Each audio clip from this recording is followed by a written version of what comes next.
We are live in 5, 4, 3, 2, 1. All right. Good morning, everyone. I hope everybody can hear me.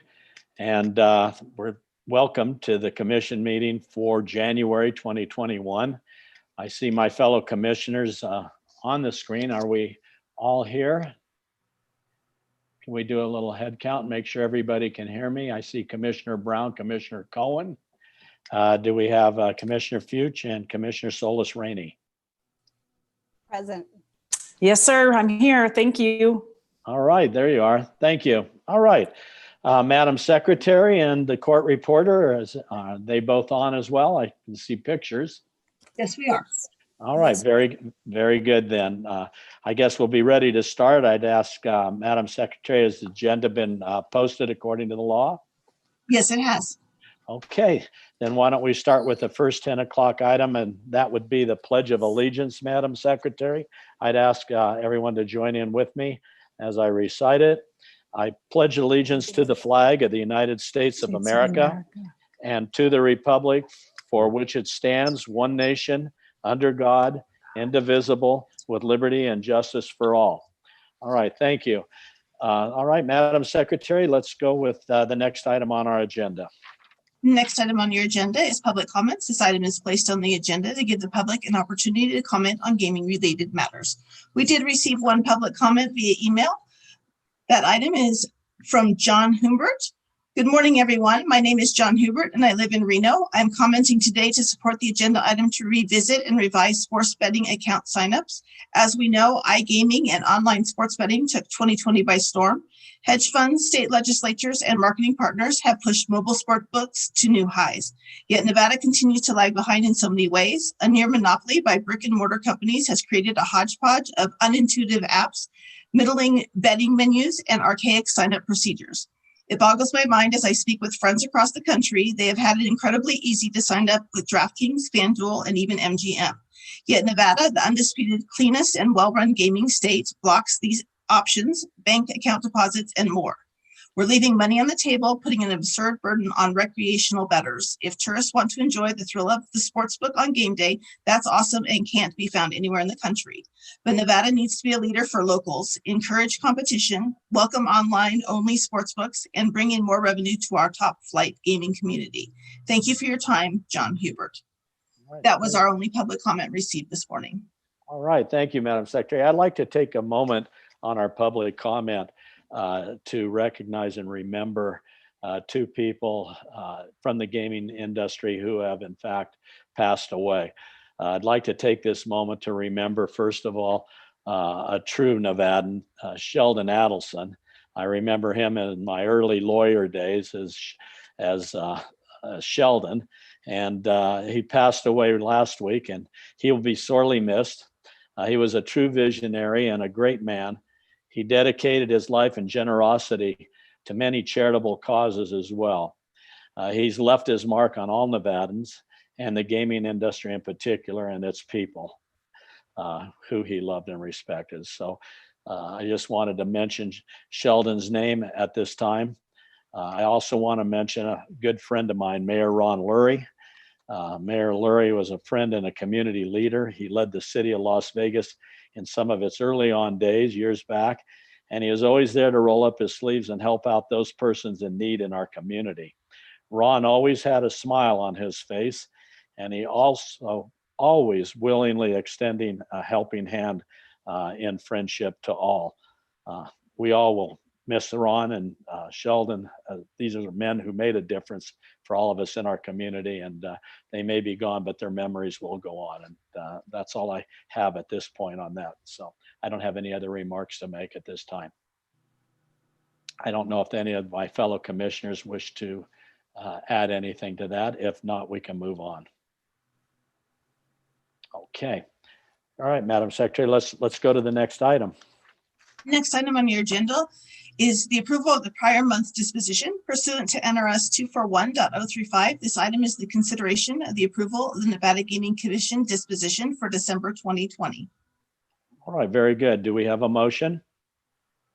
Move for approval of the disposition of the December 2020 Nevada Gaming Commission agenda. Thank you, Commissioner Cohen. Do we ask Madam Secretary to call for the vote? Commissioner Fuchs, Aye. Commissioner Cohen, Aye. Commissioner Solis Rainey, Aye. Commissioner Brown. Commissioner Brown. Chairman Moran. Aye.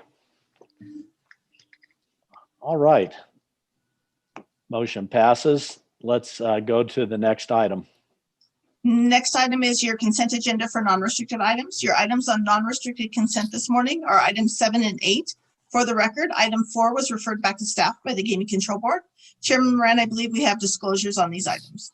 Okay, thank you, Madam Secretary. I believe on item 7, we have a disclosure by Commissioner Solis Rainey and also Commissioner Brown.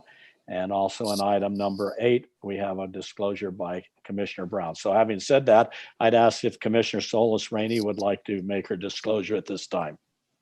Sure. Thank you, Mr. Chairman. With respect to non-restricted item number 7, I just wanted to disclose again that I'm a partner at Morris Law Group, and my firm and I previously represented MGM in unrelated litigation. It's been quite some time, and as time goes, the players are changing. So hopefully, this is something I won't have to continue to disclose, but I have no pecuniary interest in this item. I don't believe the independence or judgment of a reasonable person in my position would be affected by this prior work. And I do intend to participate in deliberation and voting. All right, thank you, Commissioner Solis Rainey. Commissioner Brown. Can you hear me? Yes, I can. Excellent, thank you. I do have a disclosure to make for non-restricted item number 7. MGM Grand Hotel LLC in New York Hotel and Casino are clients of Louis Roca, primarily for IP matters where I'm a partner. I have no pecuniary interest in the outcome of this agenda item, notwithstanding Louis Roca's role as IP counsel for these entities, for which I personally have not acted as counsel. I do not believe the independence of judgment of a reasonable person in my position would be affected by the relationship described on the record, and I therefore intend to participate. Deputy Attorney General Breinig, is this disclosure satisfactory under NRS 281A 420 and in compliance with the disclosure requirements? The disclosure is adequate, Commissioner. Thank you. Chair Moran, I also have one more disclosure, as you noted, to make for non-restricted item number 8 on the consent agenda. T. Rowe Price Investment Services, Inc. is a client of Louis Roca, and I wish to note for the record that T. Rowe Price Associates is the subject applicant and is an entity by similar name. Although it's a different name, but it's close, I just wanted to make this disclosure in an abundance of caution. Of course, I have no pecuniary interest in the outcome of this agenda item, and I do not believe the independence of judgment of a reasonable person in my position would be affected as described on the record, and I therefore intend to participate. Deputy Attorney General Breinig, is this disclosure satisfactory under NRS 281A 420 and in compliance with the disclosure requirement? Yes, Commissioner, the disclosure is adequate. Thank you very much. All right, thank you, Commissioner Brown. All right, I guess it's ready for a motion then with the disclosures as made. Do I have a motion? Mr. Chairman, I move to approve consent items number 7 and 8 on the non-restricted agenda as read into the record and recommended by the Gaming Control Board. All right, thank you, Commissioner Solis Rainey. Madam Secretary, would you call for the vote? Commissioner Fuchs, Aye. Commissioner Cohen, Aye. Commissioner Solis Rainey, Aye. Commissioner Brown, Aye. Chairman Moran. Aye. All right, very good. We can go to the next consent item. Next item on consent are your restricted items. This morning, those items are 4, 6, and 9 through 14. For the record, item number 1 was referred back to staff by the Gaming Control Board. All right, thank you very much. Is there a motion on these items? Sure, Mr. Chairman, I move for approval for the consent agenda for restricted item 4, 6, and 9 through 14 as recommended by the Gaming Control Board. All right, thank you, Commissioner Fuchs. Madam Secretary, would you call for the vote? Commissioner Fuchs, Aye. Commissioner Cohen, Aye. Commissioner Solis Rainey, Aye. Commissioner Brown, Aye. Chairman Moran. Aye. All right, Madam Secretary, let's move to the next item, the non-restricted holdouts. I would ask Commissioner Brown if she could turn her sound up just a little bit. I hear everybody else perfectly, and I just need a little bit more volume on Commissioner Brown's side, if she could get that. Thank you. All right, Madam Secretary, go ahead and call the next item then. Next item is non-restricted number 1, which is the application of Nancy Lou Dyfek for temporary licensure as the personal representative of the estate of Bruce Douglas Dyfek. The recommendation of the Gaming Control Board is for approval with the limitation as noted on the agenda. All right, do we have an applicant and Mr. Gutwald? Good morning, Dennis Gutwald here. Let me turn on my video. Good morning. Good morning. How are you today? Excellent. Good to see you all. Good. Is Ms. Dyfek there as well? I am. I haven't spoke to you in many years, and on the record, I just want to make a brief disclosure that Bruce Dyfek was a very good friend of mine, as is Nancy. I knew Bruce, and I'm very, very sorry about his passing. Great guy, a good man in gaming, and a good friend. So as Nancy, same thing. I hate to see you under these circumstances. I haven't seen you in a while, but I think about you and Bruce quite often. So having said that, I'll let Mr. Gutwald go ahead and make his presentation. Dennis Gutwald with the law firm of McDonald Carano, and with me is Nancy Dyfek. With your permission, I'll give a very brief presentation regarding why we have this application today. And we built up a pretty good record at the Gaming Control Board. And go ahead. Very, very, very good. And I think a lot of the commission saw that presentation. And yes, please go ahead and go forward. I'd like to hear from you this time. Excellent. In April 2019, Nancy's husband Bruce died of a heart attack unexpectedly, and he had an interest in Lucky Silver Gaming that owns the Lucky Club, Little Macau, and the Silver Nugget. And he's always been a passive owner. He held the interest solely, not through any family trust. And since he's passed away, Nancy was appointed representative of his estate, and she's applying in that capacity to temporarily serve in that capacity while they figure out what to do with that interest. And that pretty much sums it up. There is, right now things are difficult to figure out how the property will be disposed of. So we need a little time to figure that out. Okay, very good. I had no questions for Nancy. I have no questions at all there. I wanted to ask you, Mr. Gutwald, I was curious just to spread on the record. I know that we have Mr. Shore, Mr. Fine, Mr. Pascal, and Mr. Mixer as well mentioned and involved in these enterprises. Could you just briefly spread on the record their involvement and their capacity and relationship to Silver Gaming? Excellent. Seth Shore and Jeffrey Fine are the managers of Lucky Silver Gaming. They do all the management. They run everything. Mixer and the other investor, it's slipping my mind. They're passive investors. Pascal. They have absolutely no involvement in it. And management resides just with Seth and Jeff. Okay, and I knew there was some, in my summary, there was a little language about, and I think board member Casares had asked about this, but Lucky Gaming is looking to dispose of the asset in a 2-year period. Do I have that right? The 2-year limitation was acceptable. Hopefully we can get it done in that time. Otherwise, we may be back before you. With the economy the way it is, we don't know. That's the plan. All right, thank you. I didn't have any questions at this point. I'd open it up to my fellow commissioners and see if anybody has any questions for you. Okay, I don't see anybody has any questions. So then at this time, I'd call for a motion. Mr. Chairman, I would move for approval of non-restricted agenda item number 1, as read into the record by Madam Secretary. Very good. Thank you, Commissioner Cohen. Madam Secretary, I'd ask you to call for the vote. Commissioner Fuchs, Aye. Commissioner Cohen, Aye. Commissioner Solus Rainey, Aye. Commissioner Brown, Aye. Chairman Moran. Aye. Thank you. The motion passes, and thank you, Mr. Gutwald and Ms. Dyfek, for coming down today. You're always welcome here, and It's good even under these difficult circumstances to see you. So take care and good luck going forward. Thank you. Next item, Madam Secretary. Next item is non-restricted number 2, which is the application of Martin James Logan II for a finding of suitability and or licensure as an officer of William Hill U.S. Holdco, Inc., American Wagering, Inc., BW Subco, William Hill, Nevada 1, William Hill, Nevada 2, and AWI Manufacturing, Inc. The recommendation of the Gaming Control Board is for approval. All right, thank you, Madam Secretary. I see that we have Mr. Gutwald on this one as well. I'd ask him to come back up and also make sure that Mr. Logan too is present as well. I'm here. Okay. Mr. Gutwald, you presented earlier on. I expect that you'll present again here. That is correct. Right. With your permission, I'm going to have Mr. Dennis Gutwald with the law firm of McDonald Carano with me as Martin Logan from William Hill.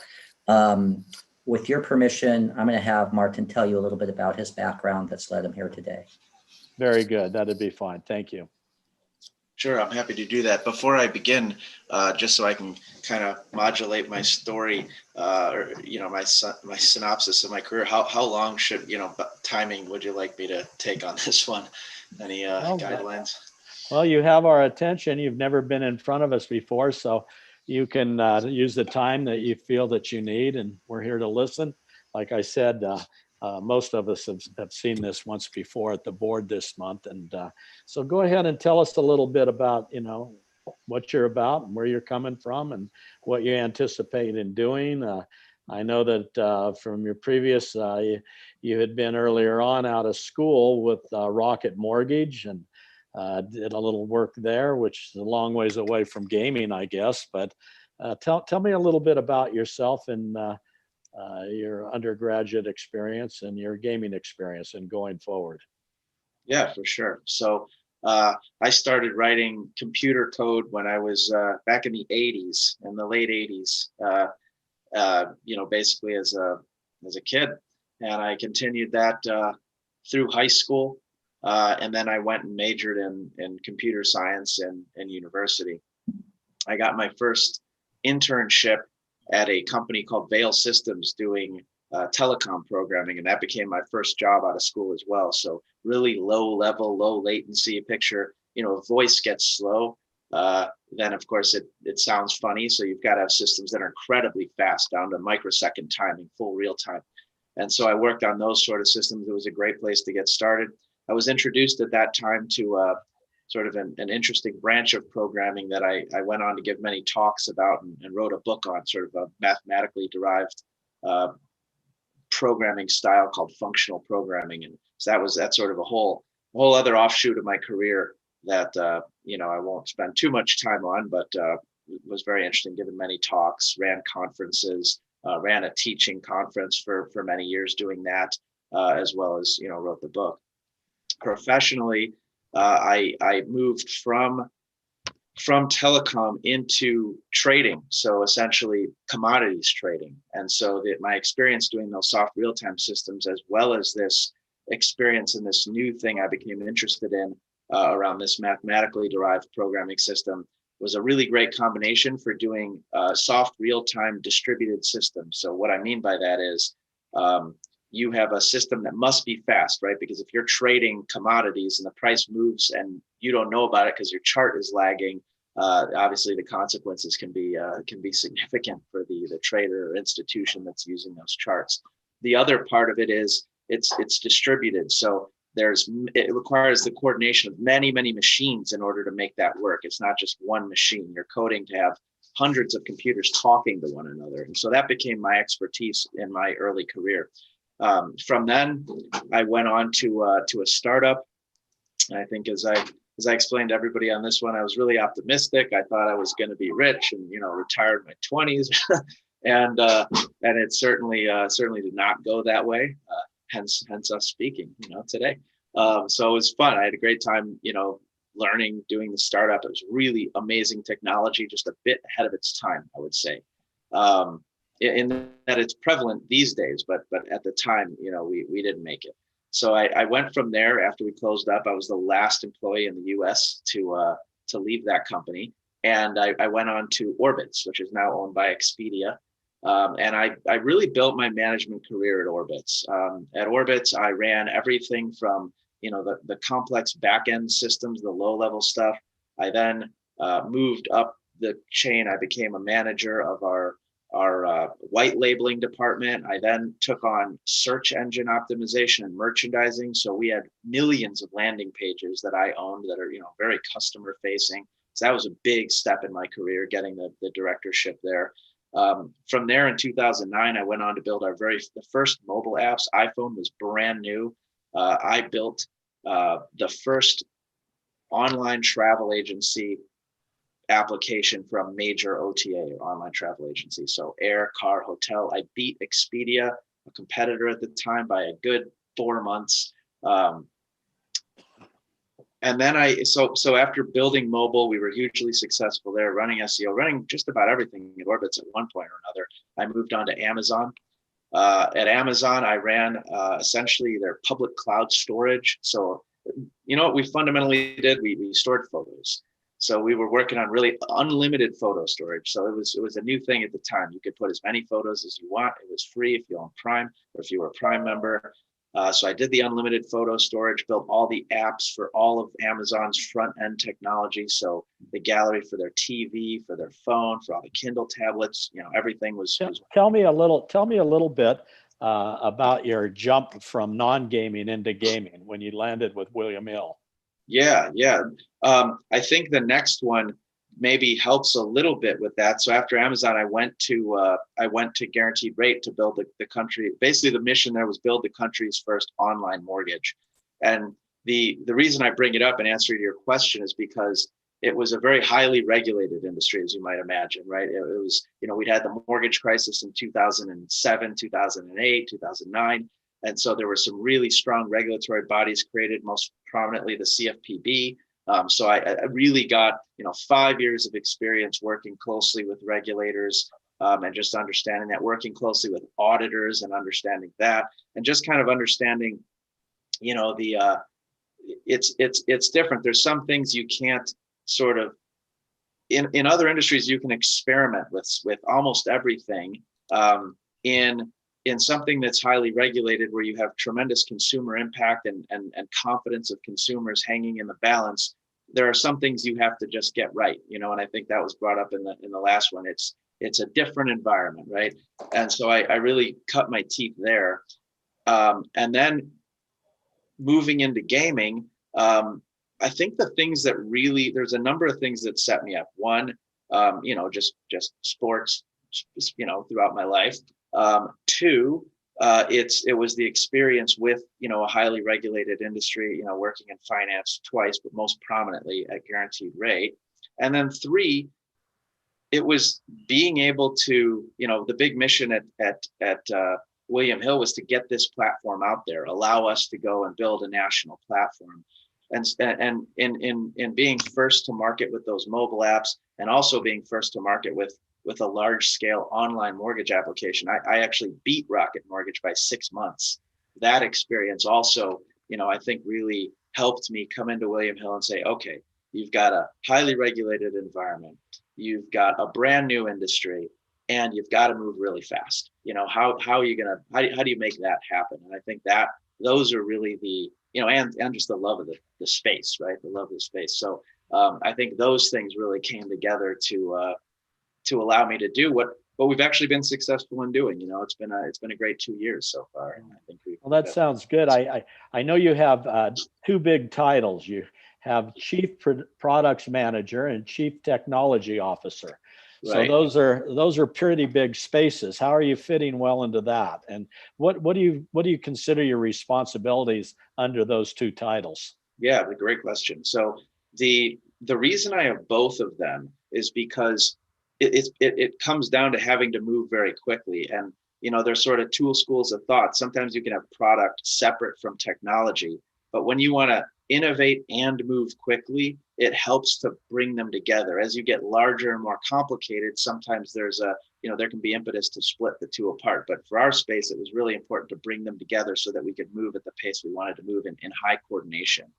And so I think really, fundamentally what my responsibilities are, if I had to sum it up, would be I need to help the business figure out what we're building, sort of what it looks like, right? The business will have goals. The business says we want to be in, 10 states next year. And the business says we want to have a casino product that meets these requirements in terms of, what revenue it might bring in, or, et cetera. I have to figure out then, how do I shape a product that will achieve those goals? So what are we building to achieve the business's goals?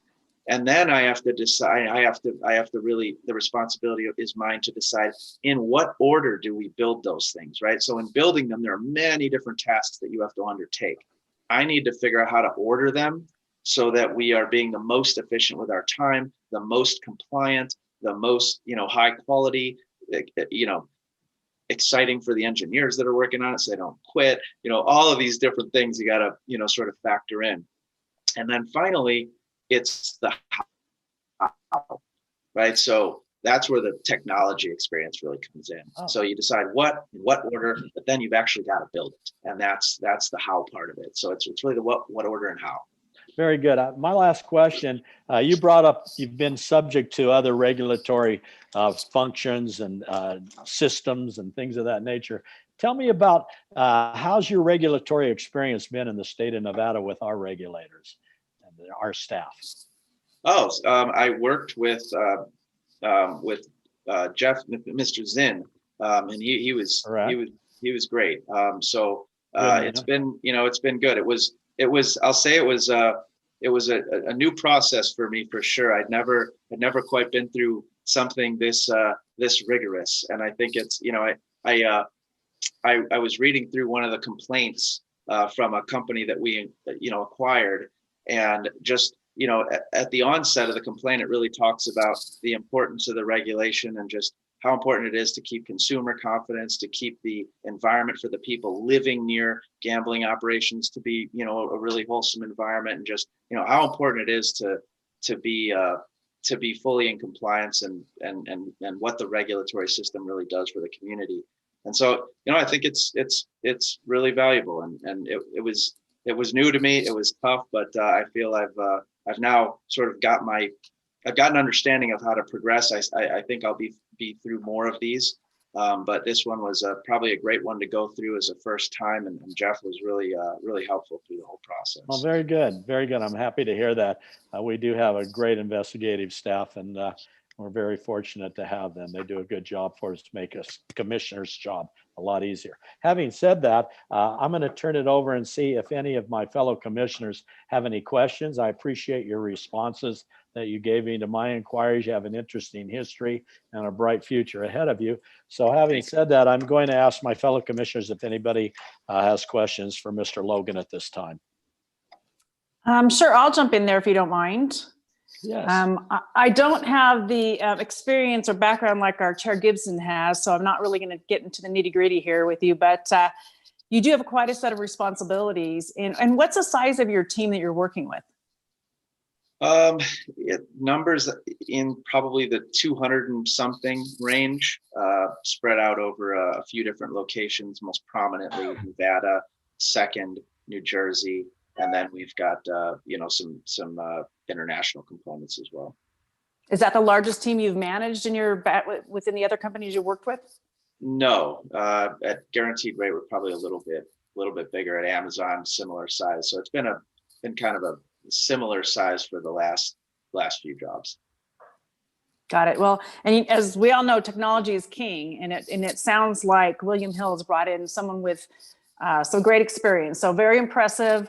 I encourage you again. It sounds like you worked with regulators to work with our team here in the state of Nevada. I think that they're going to be a strong partner with you. But it sounds like you are a win for William Hill, and quite frankly, I think it's going to be a great opportunity for both of you. Thank you very much. I appreciate that. You're welcome. Thank you. Right. Thank you.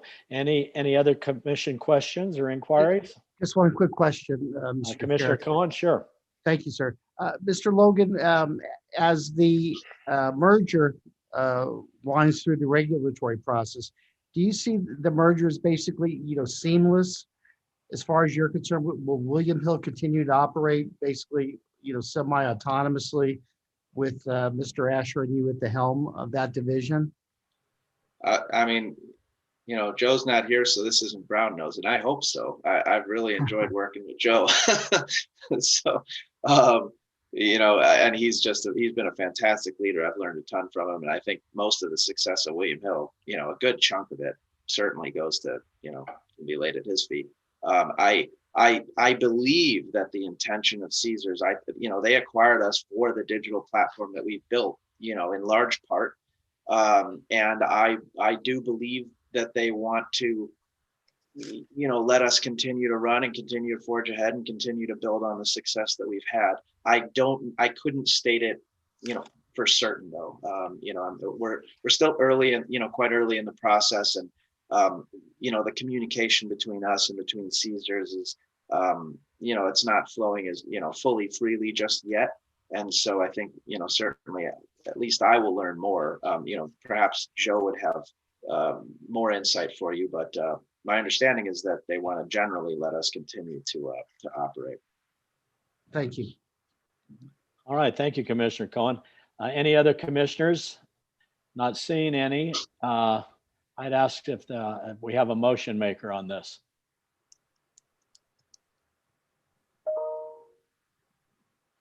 Mr. Chairman, Brown, we cannot hear you. Can you? Nope, cannot hear her.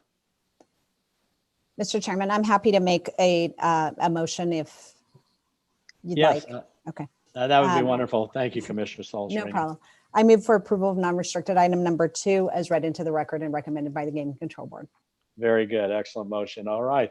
Madam Secretary, if there's no comment on the motion, which I don't see any, I would ask for a head count if you could conduct that. Commissioner Fuchs, Aye. Commissioner Cohen, Aye. Commissioner Solis Rainey, Aye. Commissioner Brown. Commissioner Brown has indicated aye. And Chairman Moran. Aye. Motion carries and passes. And thank you very much for coming down here today. We appreciate both you, Mr. Gutwald and Mr. Logan, sharing that information with us. We enjoyed your presentation and good luck in the future. Thank you all very much. Thank you. All right. Next item, Madam Secretary. Next item is non-restricted number 3, which are the applications of Dreamscape Flamingo Road Management LLC, Dreamscape Companies LLC, Eric Lewis Birnbaum, and Thomas Clifford Ellis for preliminary finding of suitability. Recommendation of the Gaming Control Board is for approval. Okay, thank you very much. Do we have Mr. Schreck and Mr. Ellis and Mr. Birnbaum out? Yes, hi, can you see me? Yes, I can. I recognize how you are from you? the board meeting. Very good. Oh, good, how are you? I'm doing very good. Is Mr. Schreck with us and Mr. Ellis? I am, Mr. Chairman. Thank you, Mr. Schreck. Yes, I am. Would you state your appearance on the record? Yes, I will, and introduce the applicants. Frank Schreck, Brownstein Hyatt Farber Schreck. I'm here with the applicants, Eric Birnbaum, who is in the right corner, and Tom Ellis, who I don't see right now, but I know he's on the line. We may also have with us Mr. Birnbaum's assistant, Kat McCoster, and Yakov Malin, who's their outside accountant, in case there are some questions that they might be able to answer that we couldn't. With that introductions, I made a presentation in front of the board. I'm not sure that the commission wants me to repeat that, but I can certainly go into some of the transaction overview and the overview of the licensing structure and ownership structure, if that pleases the chairman. That would be wonderful, Mr. Schreck. I appreciate that, and I would like to hear an abbreviated presentation. Thank you. Okay, may I ask, do you have the charts that I presented to the organizational charts? Yes, I do. I'll try to walk through those to make it a little bit easier, but those were some amazing charts. When I received them after you requested that earlier on, and I saw them, I thought, boy, that took some time to put those together. That's incredible.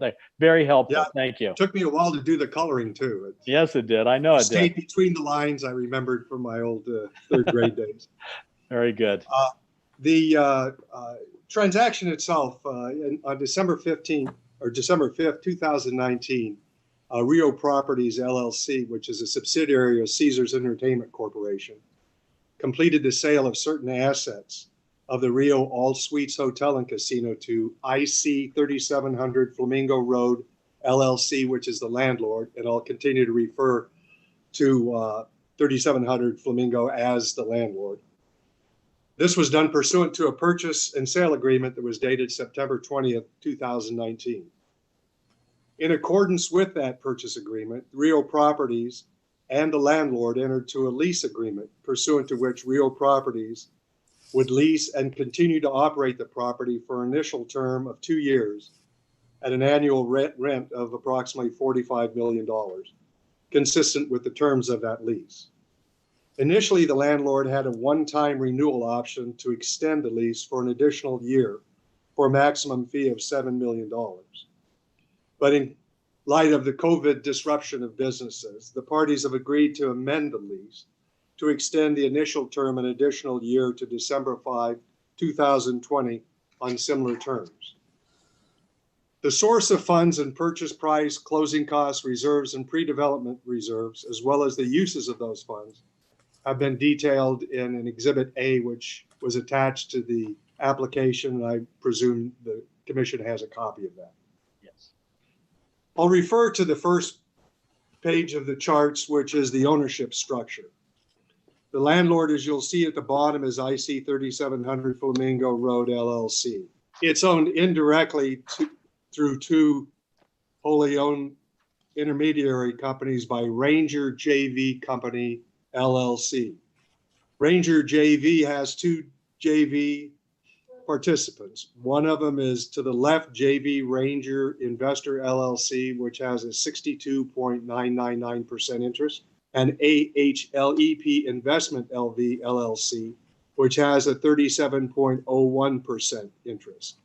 AHLEP is an affiliate of Ambridge Holdings Group, which we'll talk about later because it has a management agreement in addition, a hotel management agreement in addition to its equity investment. The second page of the chart shows the structure of Ranger JV Investor LLC. And as you'll see, it has two major ownership entities. One of them is Ranger JV Investor MGR LLC, which has a 34.312% interest, and third-party investor members of employees, which have a 65.688% interest. Those individuals and entities that have those interests in those two entities are all listed in Exhibit, what's a document which should be page 3, which is Exhibit 9B.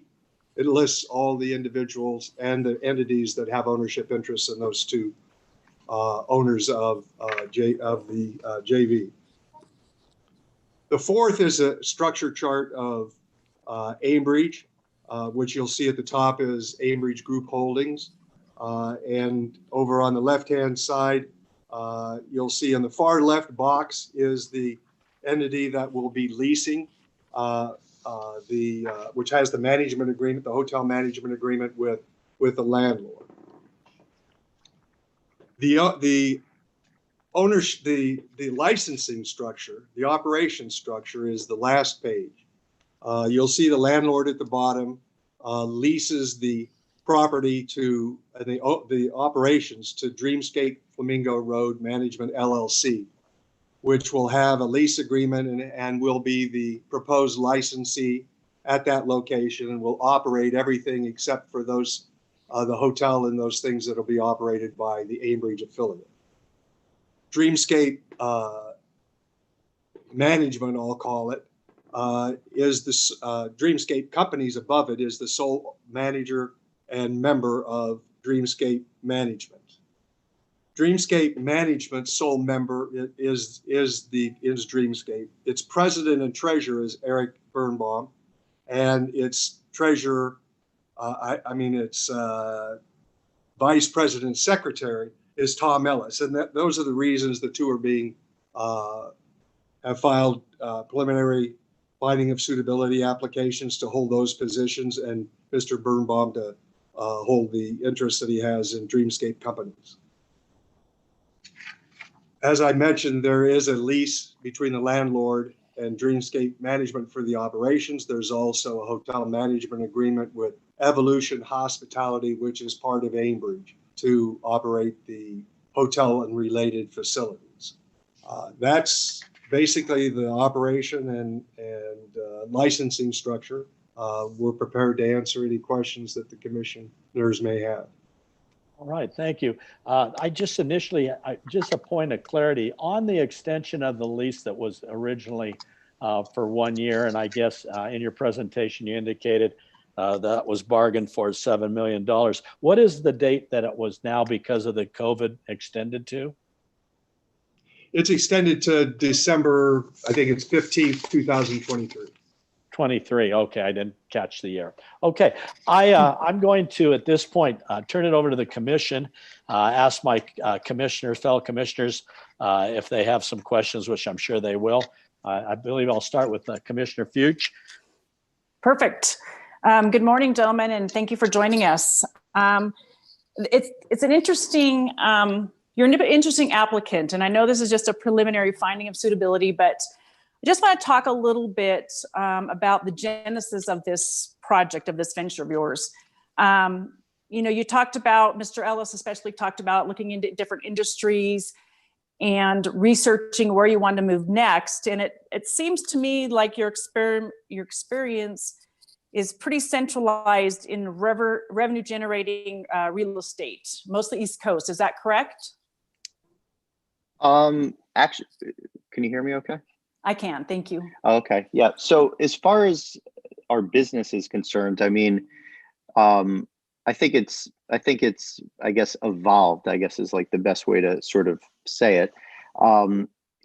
When just from a career path perspective, both myself and Tom, who I don't know if he's on because I just got an email that he was having video issues or something. Oh, you see him? Okay, great. I'm on. Hi, Tom.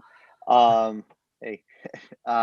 So when we were at a company called Vernado Realty Trust way back when, and that firm Vernado, basically was focused on a wide array of different geographies and asset classes. So it ranged all the way down the eastern seaboard and went all the way up down to Miami and all the way to the West Coast to California.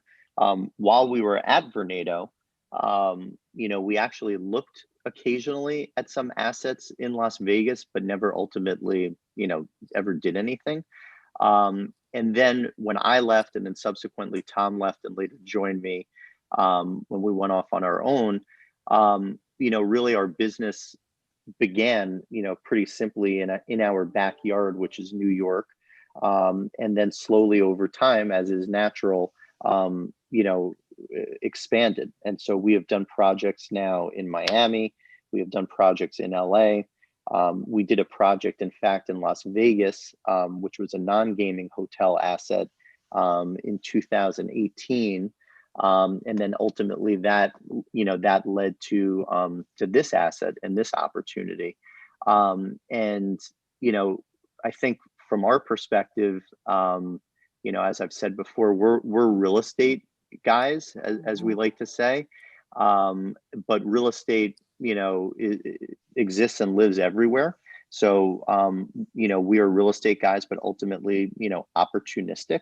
And if an opportunity ultimately leads us to Las Vegas, which it ultimately did, we sort of follow the opportunity. And this is an opportunity that I would say is candidly has turned into more than an opportunity and somewhat of a passion as we have dug in and gotten more familiar and really begun to really kind of peel away the onion, if you will. I can only speak for myself, but it's just become more exciting and more interesting, intellectually and just it's been a great experience. And that's kind of what I want to touch on, because you're talking about assets and those holdings, but being a gaming licensee and operator is a little bit of a different animal. So talk to me a little bit about your personal commitment and the long-term commitment on the operating side of it. And I know you said you've been learning a lot from Mr. I believe it was McNeith, talk about how he's helping you gain gaming knowledge. Yeah. Look, I guess I'll take another step back. Like I've been, I guess, in my real estate career, for better or for worse, been criticized for being too emotional or overly passionate. And, just to sort of like clear the record or just sort of frame things, this is any project that I get involved in, and we're not a volume shop. So this is not, we're not a hedge fund. We're not a private equity company where we get in, we buy something, and then 2 years later we sell it and we move on to the next thing. Anything that we do, we have a long-term orientation to it and a commitment to it. And I'd be lying if I told you that, I am Mr. Gaming and that I know everything about gaming. I don't. But as a result, I have done the best that I can to hopefully surround myself with the best individuals in the business. Sort of the preeminent individual that I've surrounded myself with is a guy by the name of Bill Macbeth, who I'm sure you guys know quite well.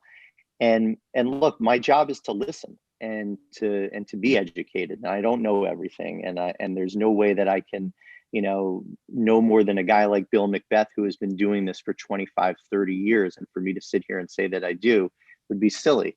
But all I can do is say that I'm, completely committed, passionate, and want to learn from the best and be a good citizen, and do right by the city and do right by, by everybody involved.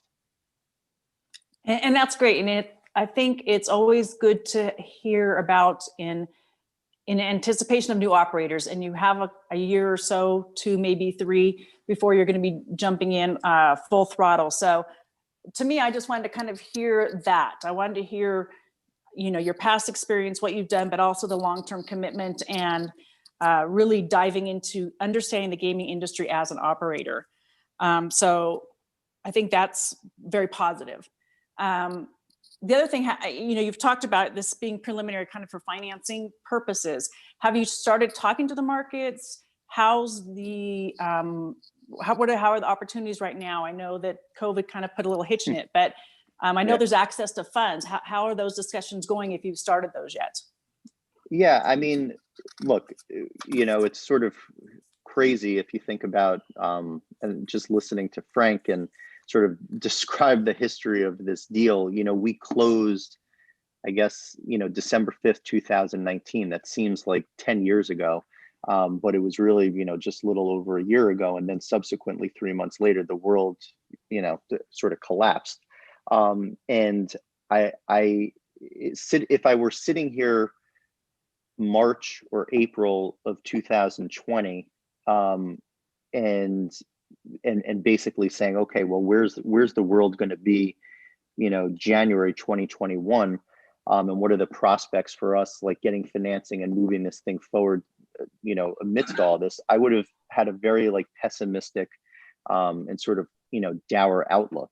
The irony is that within, let's say these past, say March, April to today, I have been pleasantly surprised and I've been surprised, and I think it's right that investors in the capital markets are actually looking through what we've all been going through and looking forward towards 22 and 23 and saying that this is not, a secular sort of decline of gaming or hospitality, that this is an isolated event that with a vaccine is going to subside. And not only that, I think there's a lot of believers out there, us included, that think that there is an insatiable amount of pent-up demand that is gonna prop up as a result of this.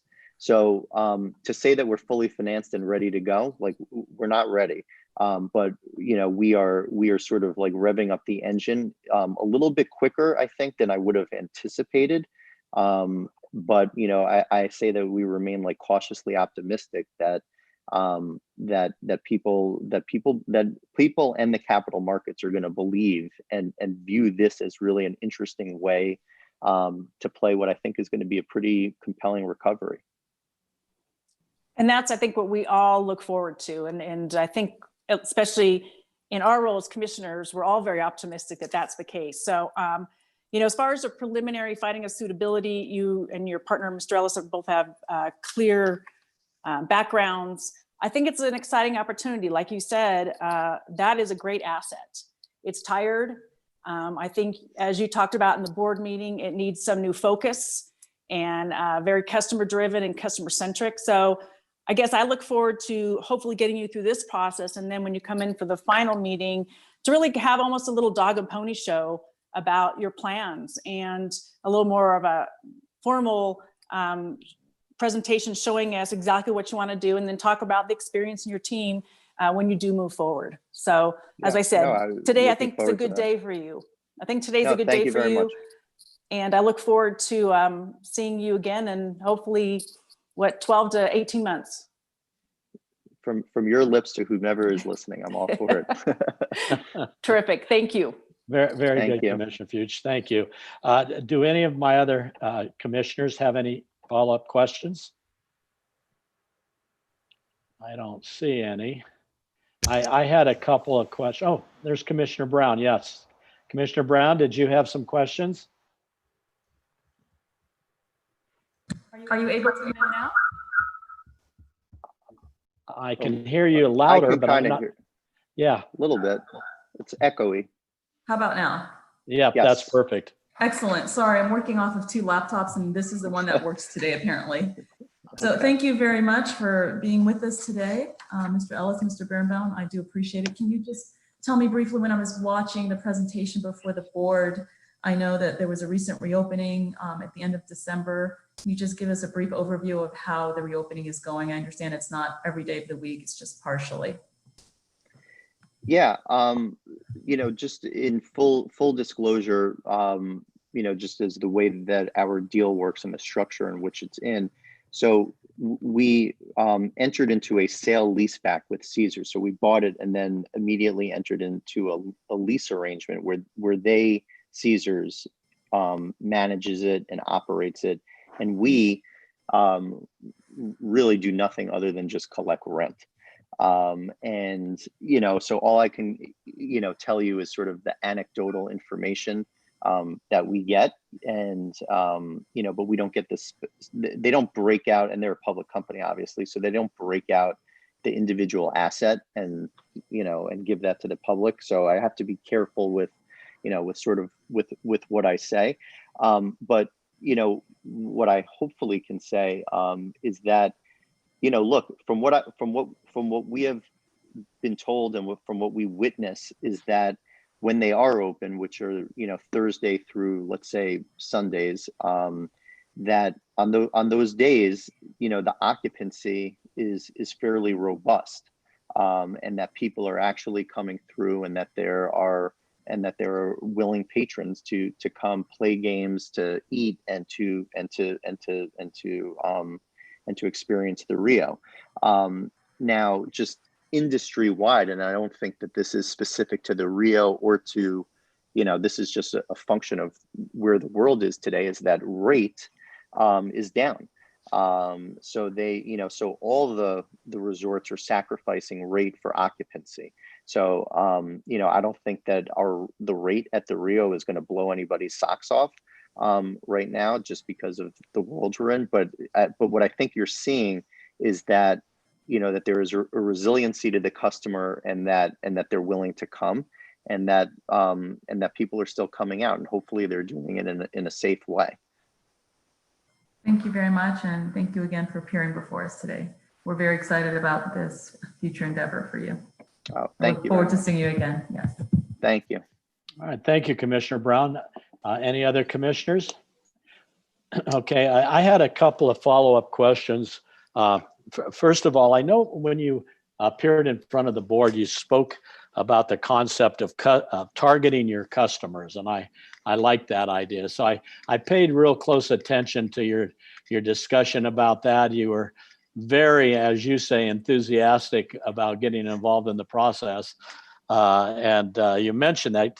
Tell me just a little bit about targeting the customer, and to you why that's important and how you intend to go along with and do that.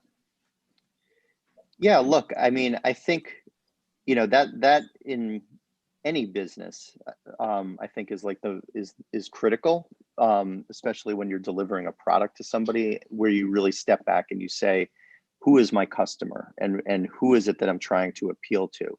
And, given that this wasn't a raw piece of land and that we were starting from scratch, we have an existing asset that is located in a specific spot and has a certain set of constraints and has pluses and minuses to it. So I think what the sort of the first step is you say, okay, what is my asset, and what does it got, and what doesn't have? And what you want to do is you want to play obviously to its strengths. So I think once we sort of analyze like what are our strengths, I then think you then take another step back and you say, okay, well, amidst all of that, where do I fit within the broader market?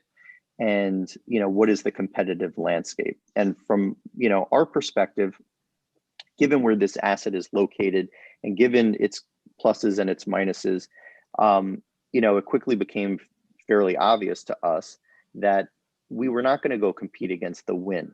We were not going to go and compete against the Cosmo. We were not going to go and compete against the Bellagio. The high end, super end of the market was not the area that we were going to best compete. And then when you say, okay, well, where am I going to compete? You can either, it leaves you really with two alternatives. One, you can go all the way to the low end, or you can go to the middle.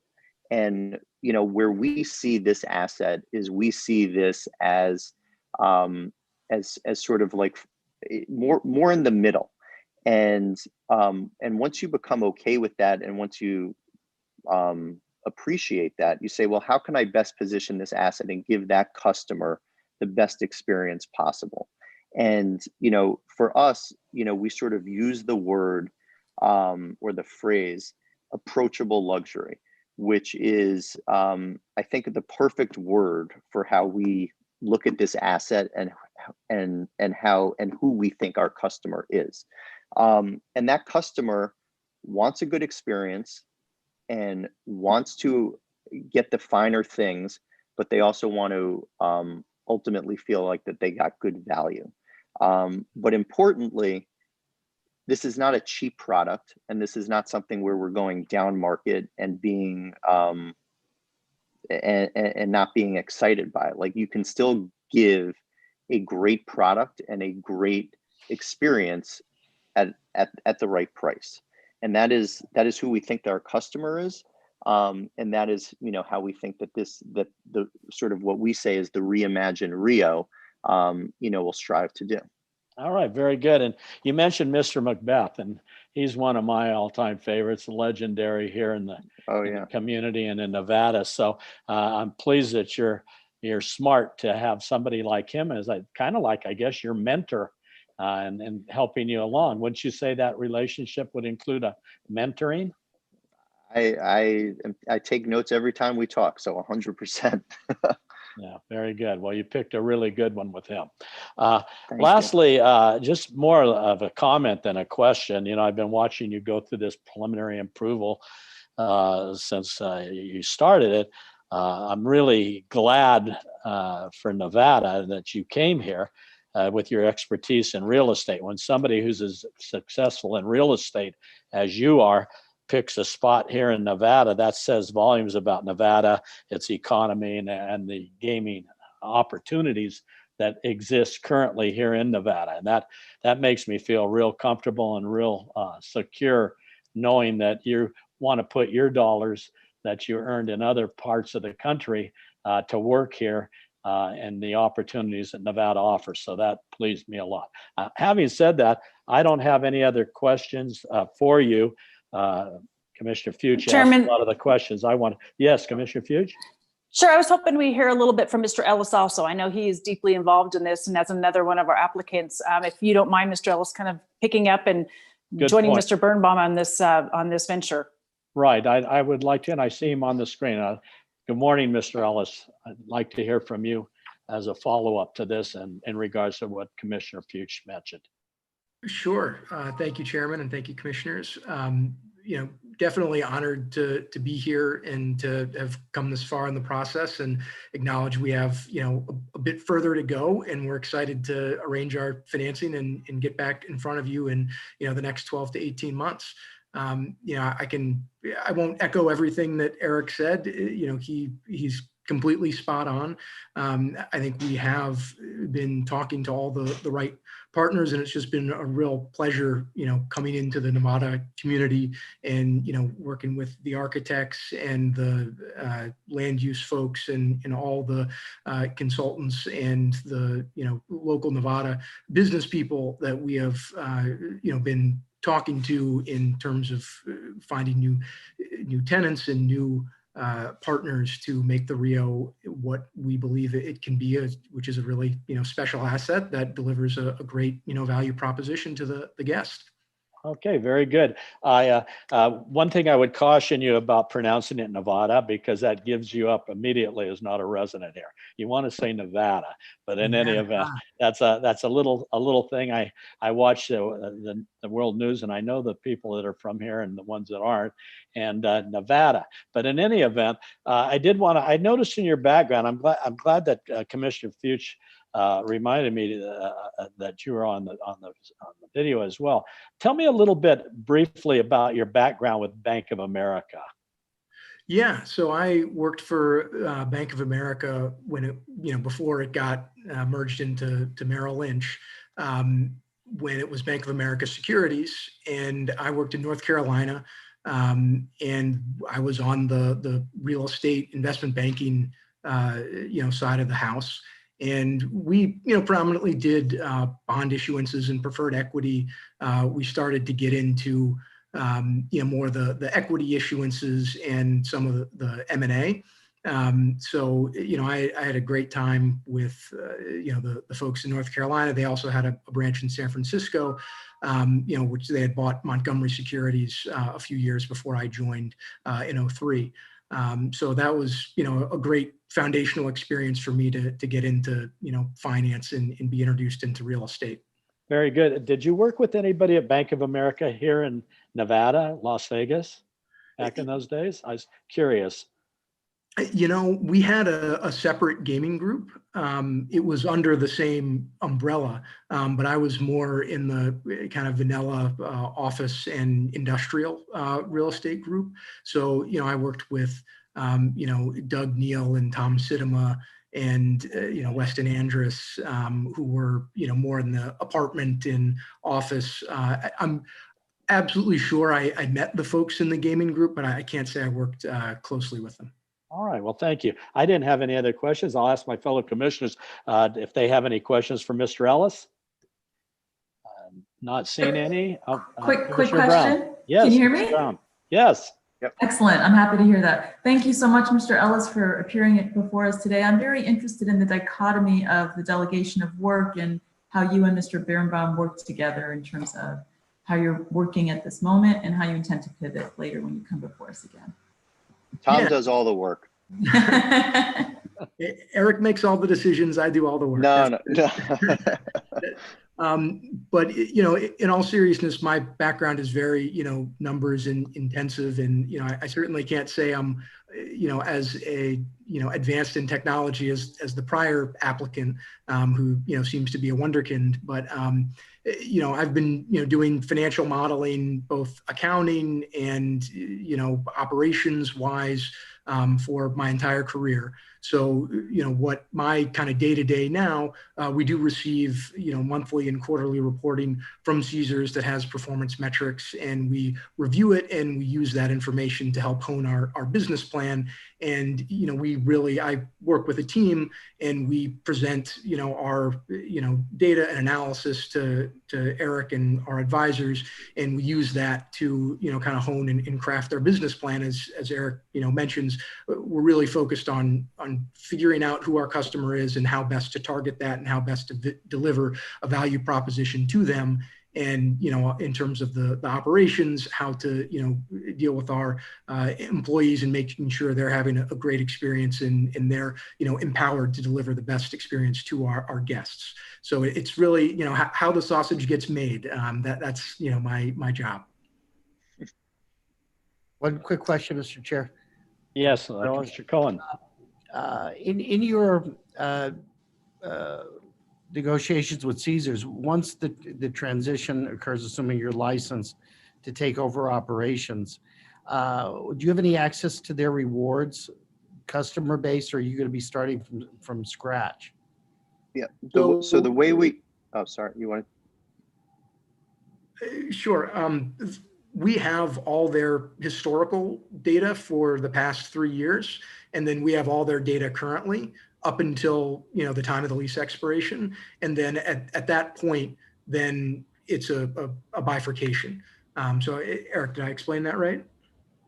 Yeah, and that data, that we have was part of the purchase. So, so when we build our database, we won't be starting, from scratch per se. We will be starting from, from a good solid grounding. And then, worth mentioning is that part of the team, if you will, that is also involved in this transaction is Hyatt, and Hyatt, has a fairly robust database as well. So we certainly, a big part of our job and work are going to be over the years to build that database. But thankfully, we won't be starting from inning one, if you will. Very good. Thank you. Very good. Thank you, Commissioner Cohen. Any other questions from the commission? Not seeing any. I return it back to Mr. Schreck. If you had any follow-up at this time. I don't, Mr. Chairman. I think everything was covered adequately. All right. Thank you, Mr. Schreck. I'll bring it back to the commission. Do we have a motion? Sure. Let me jump in there. All right.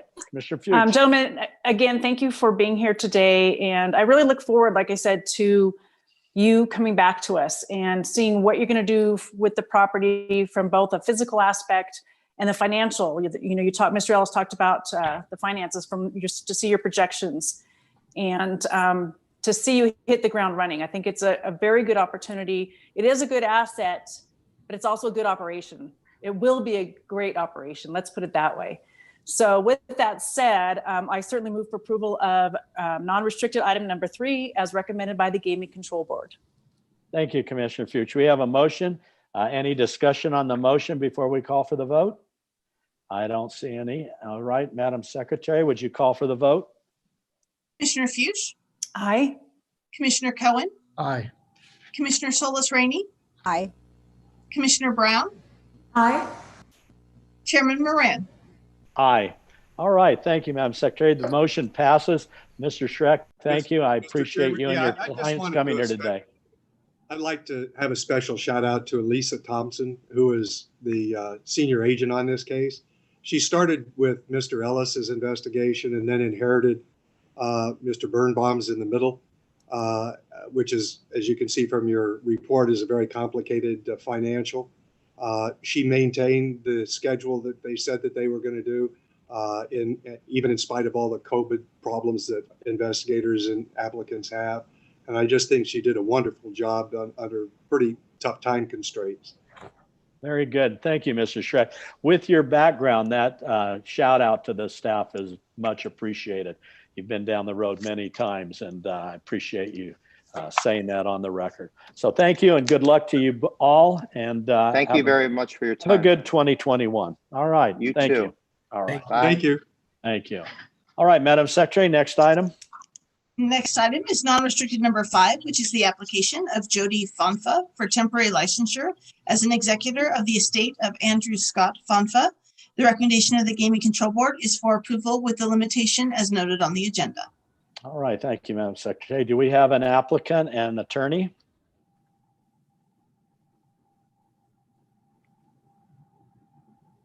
I don't see anybody logged in.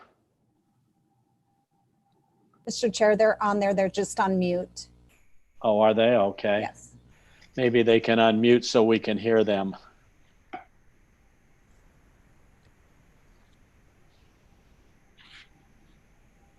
There you go.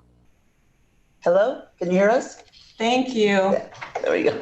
Very Good morning and Happy New Year, Chair Moran, members of the Commission, Madam Secretary, Sonia Vermaes from the law firm Brownstein Hyatt Farber Schreck. Also with me this morning is the applicant, Jody Fonfa.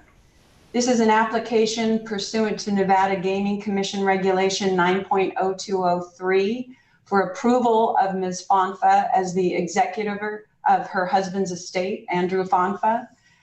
By way of background, the estate holds an interest in Indian Springs Operating Company, LLC. Andy Fonfa was a developer in Nevada going back to the 80s, developed many successful projects here. In the late 90s, early 2000s, that's when I met him and represented him when he held some interests in some restricted locations. He had a couple of convenience stores and a liquor store and a couple of bars. His most recent gaming project was the Lucky Dragon. He was the visionary for that. He had sat on that property for about 30 years until he was finally able to get that developed and opened. With regard to the Indian Springs Operating Company, back in 2006 or so, he and his partner, Todd Marshall, bought some parcels of land out in Indian Springs. And some of the land included on it the casino, the Indian Springs Casino. And that casino was adjacent to Creech Air Force Base. So they operated the casino for a few years, but then ultimately the federal government designated that site for expansion of the military base. At that time, Andy and Todd reached out to me to see if there was any way to move the license that they had for that casino across the highway to some vacant land they had across the highway. That led to some lobbying with Clark County and with the state. And ultimately, we were able to seek and get a very narrow amendment to Nevada Revised Statute 463-302 that allowed them to move the license across the highway. They subsequently partnered with Tim Herbst to construct and develop the casino. And the casino was actually just opened as Terrible's Casino Indian Springs this past July. Just literally a few days before the casino reopened, tragically and unexpectedly, Mr. Fonfa passed away when he was on vacation with his family. At the time of his passing, we were actually in the process of applying to transfer his membership interest to his son, Evan Fonfa. We did, in fact, file that application in August, and it's pending with investigations now. Ms. Fonfa is an amazing woman. She has a great history here in Nevada. She has had a lot of challenges and struggles these past few years, and definitely tragedy. But she is strong and resilient and would be happy to answer any questions you have for her. Very good. Before I start, I just want to put a little disclosure on the record. Jody and Andy were some of my dearest friends for myself and my family. And I think I go back, I hate to date Jody. He doesn't look old, but I do. And I think we go back at least 40 years to the old Sporting House days. And I just can't tell you how sad I am about, Andy passing. He was a good friend of mine and a great guy, a good man, honest guy, kind of guy you'd want to go into business with. Didn't have to stay up late at night keeping an eye open, but he was a real solid guy. And I really miss him and miss seeing both of you. But in any event, I'm glad you're in front of us. I think everybody in the group out there at Indian Springs, I've either gone to school with or been friends of mine for anyway. I mean, I went to 4th grade with Donnie Andrus. I mean, I've got some history with that group, and they're all great guys. Todd Marshall and his dad, Art, great commissioner. Art, still see him once in a while. But in any event, having said that little trip through history, I am happy to see you and happy to see you in the same breath on this, but I don't have any questions for you. I think Thank you. probably the highlight of the agenda has been able to see you on the video and say hello again to you, and please give my best to your family. Having said that, I'm going to turn it over to the commissions, see if any of the commissioners have any questions or a motion. Ms. Fonfitz, Commissioner Brown, can you hear me? Yes, I can hear you. Hello. Hello, how are you today? I'm doing great. How are you? I'm well. Thank you for asking. I wanted to sincerely extend my condolences, of course, and thank you. Thank you for appearing before us today. I was just interested, just a very quick question, in the kind of board memberships you're involved in terms of the charitable work that you're doing.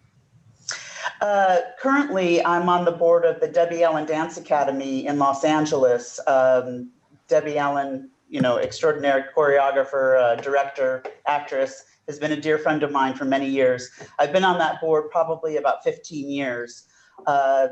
When I ran into some tragedy, not only with my husband, but we lost our oldest son 2 years ago to a heart condition, I stepped away from quite a few of my responsibilities with boards and such. I did serve as the CEO and president of the Miss Nevada Scholarship Organization for several years, and was involved with Miss America organization as well. I've done work with the hospice, Nathan Addison Hospice. The list goes on and on, the Jewish Federation. I could give you a full list if you'd like, but I've been involved. I grew up here in Las Vegas. I was a UNLV cheerleader back in the day. And I love the state of Nevada. I've given many, many, many hours to various causes. And I'm excited for this project. I think it's much needed, and I'm excited to be a part of it and make my husband happy. So thank you. Well, thank you for the answer. It's very thoughtful, and I appreciate all that you've done for the Nevada and Las Vegas community. Oh, thank you so much. Thank you, Commissioner Brown. Any other commissioners? I was just going to jump, oops. I was going to jump in really quick and acknowledge your work with the Outstanding Teen Program. I actually have a little young friend that has participated in that and up in Reno, and that's another feather in your cap, because it really is a great program for young women. And I've just seen her mature going through. I think she's done it for a number of years. So again, I think outstanding philanthropy work, and really appreciate that. And I don't see any issues with what you're doing. And I know you're not planning to get into gaming, and I look forward to seeing your son's application. Oh, well, thank you, Commissioner. I appreciate it. And by the way, Chairman, thank you so much for the lovely words about my husband, Andy. I have many great memories of our friendship, and I appreciate it. Thank you. Same here. Same here. All right. I think we're ready for a motion. Do we have a motion maker? Mr. Chair? Yes. I also wanted to just take a moment to express my condolences and also commend you on the work that you're doing. A lot of the work involves young women, and I especially appreciate that. I have sons, but I think it's super important to empower young women of all ages. So I just wanted to thank you for that, and also just comment on the fact that you still look wonderful in Rebel Red. Oh, that's awesome. Thank you so much. Really appreciate it. And yes, we need to help our young women. Absolutely. So thank you for that. I appreciate it. Thank you. And with that, if nobody has any else, I'd be prepared to make a motion. That would be wonderful. Thank you, Commissioner Salzrini. Thank you. I move for approval of non-restricted item number 5 as read into the record and recommended by the Game Control Board. All right, Madam Chair, would you call for the vote? Commissioner Fuchs? Aye. Commissioner Cohen? Aye. Commissioner Solis Rainey? Aye. Commissioner Brown? Aye. Chairman Moran? Aye. Motion passes. Good luck, Jody. Best to everybody. Have a good and better 2021. And it's always good to see you. Oh, I really appreciate it. Thank you all so much. Thank you very much. Bye-bye. All right, next item. Next item is non-restricted number 6, which is the application of Gary Allen Deutsch for licensure as a key employee of Bet MGM LLC. The recommendation of the Gaming Control Board is for approval, and I believe we have a disclosure on this item. All right, thank you, Madam Chair. Do we have a disclosure? I do, Chair Moran. Commissioner Brown has a disclosure to make for non-restricted item number 6. BetMGM is a trademark of MGM Resorts International, and that entity is a client of Louis Roca, but my firm is not involved in any representation specifically relating the Bet MGM nor in connection with non-restricted item number 6. I have no pecuniary interest in the outcome of this agenda item, notwithstanding Louis Roca's role in connection with MGM Resorts International. I do not believe the independence of judgment of a reasonable person in my position would be affected by the relationship described on the record, and I therefore intend to participate.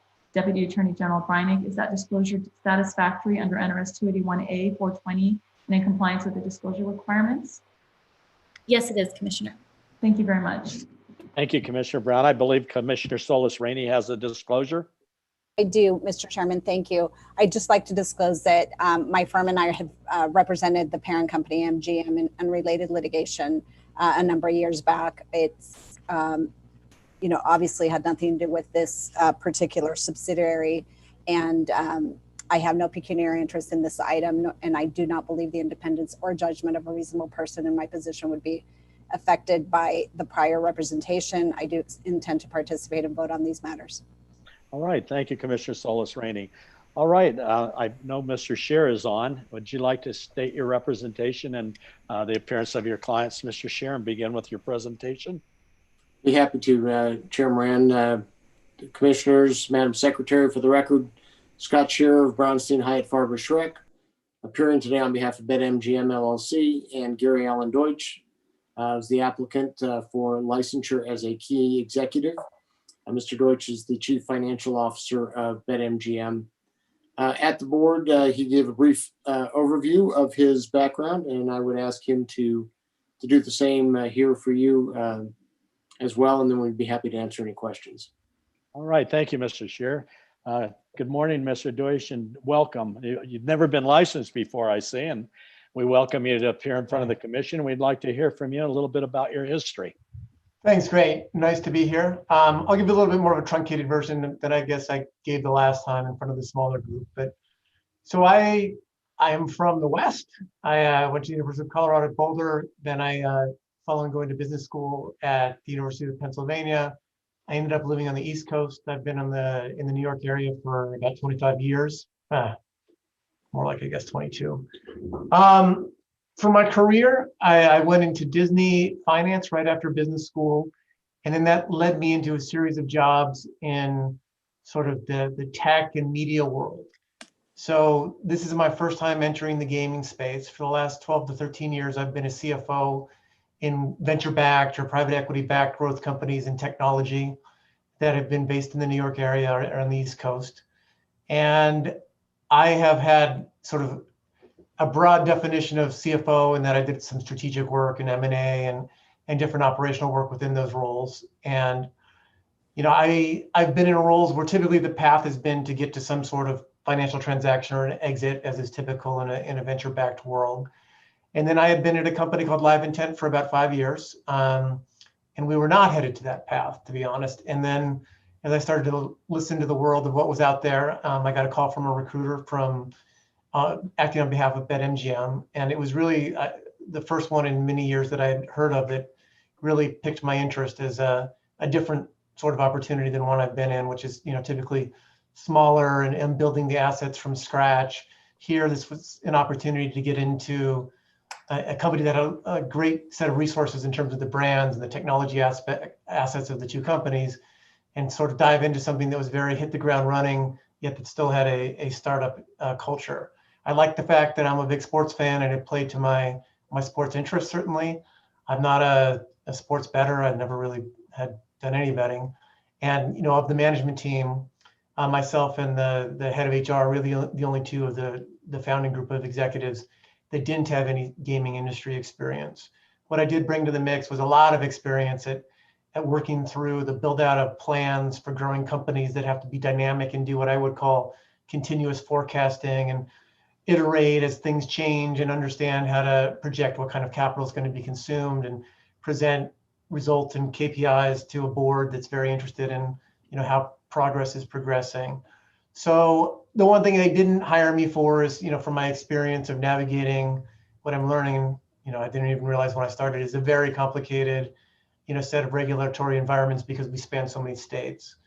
So my knitting that I more or less stick to is the financial planning, the budgeting. Certainly I work with the legal and compliance teams to make sure that we're operating in the manners that are necessary to meet regulatory reporting and tax reporting. But my special skill set here is in growth company dynamic forecasting and articulation of financial performance. So it's been very interesting. I joked the last time I was here when I was recruited, I really didn't even realize that I was going to have such a vast exploration of my life. I made the comment that I've never had my personal books and records in such good order as I do now. So that's been a positive externality of this process. But it's been very fun. Like, as somebody alluded to earlier, it's been, or maybe it was actually the opening letter from the constituent. It's boom times in digital gaming. It's been a wild ride this year. We went from deep concerns over how to minimize cash spend back sort of March, April, into how do we join the rush to be a leader in the space. We've upped the commitments from our parent companies in terms of the amount of investment, and it has been some incredible year. Very good, very good. I I noticed that you attended, as you indicated, University of Colorado in Boulder.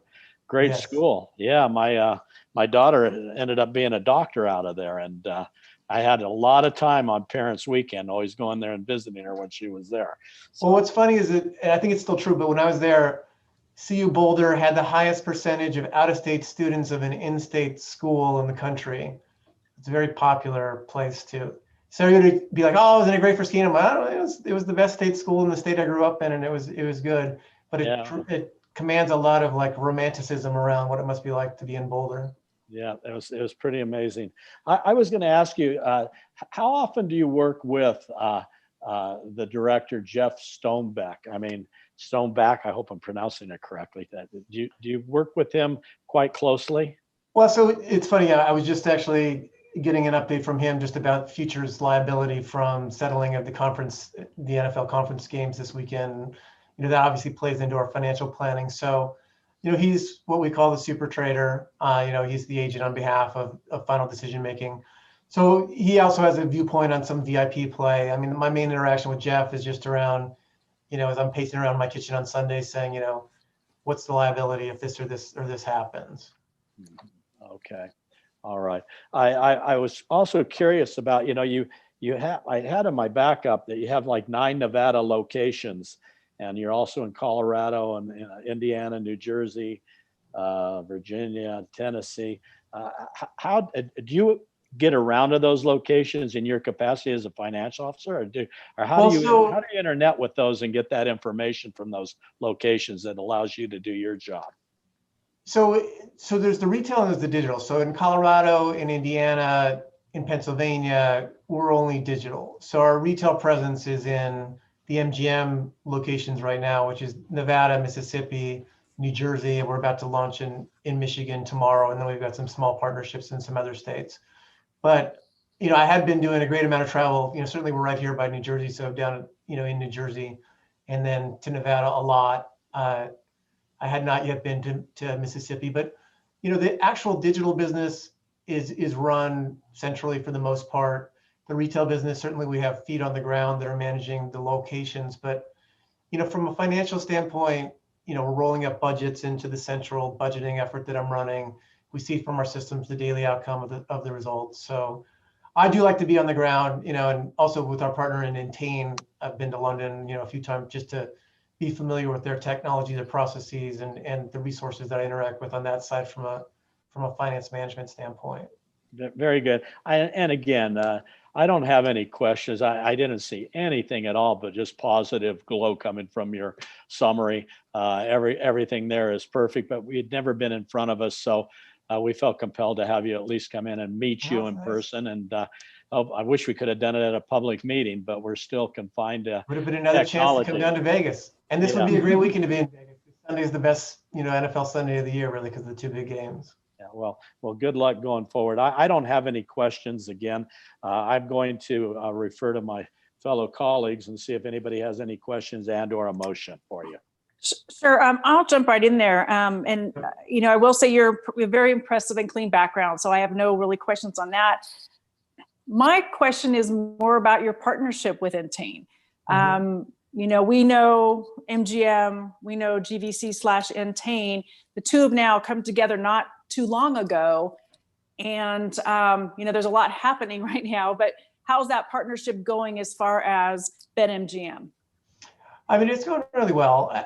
I think that, to be frank, when I first started, everybody's still in the get to know you phase, and, exactly interpreting the contract and, well, is this thing supposed to be provided by whom, and what's our meeting rituals on this? And, it's all been friendly. It's been worked through. I mean, obviously, this regular cadence of meetings between the top executives at both companies certainly open lines of conversations and to the broader discussion that everybody's heard about. There's also been some turnover of different people. I think that the BetMGM team has actually provided a sense of stability through which both of the leadership teams on MGM and Entain can communicate and get, trusting sort of feedback on how the business is doing. I mean, it's not as easy as being one company. I mean, but that's one of the things that attracted me is the sort of multitude of constituents, because now, IAC has invested in MGM as well. And as you would have seen, they've gone onto the board at MGM. So they have a voice and they bring, an interesting perspective on US and global, consumer-oriented digital businesses that are not in gaming.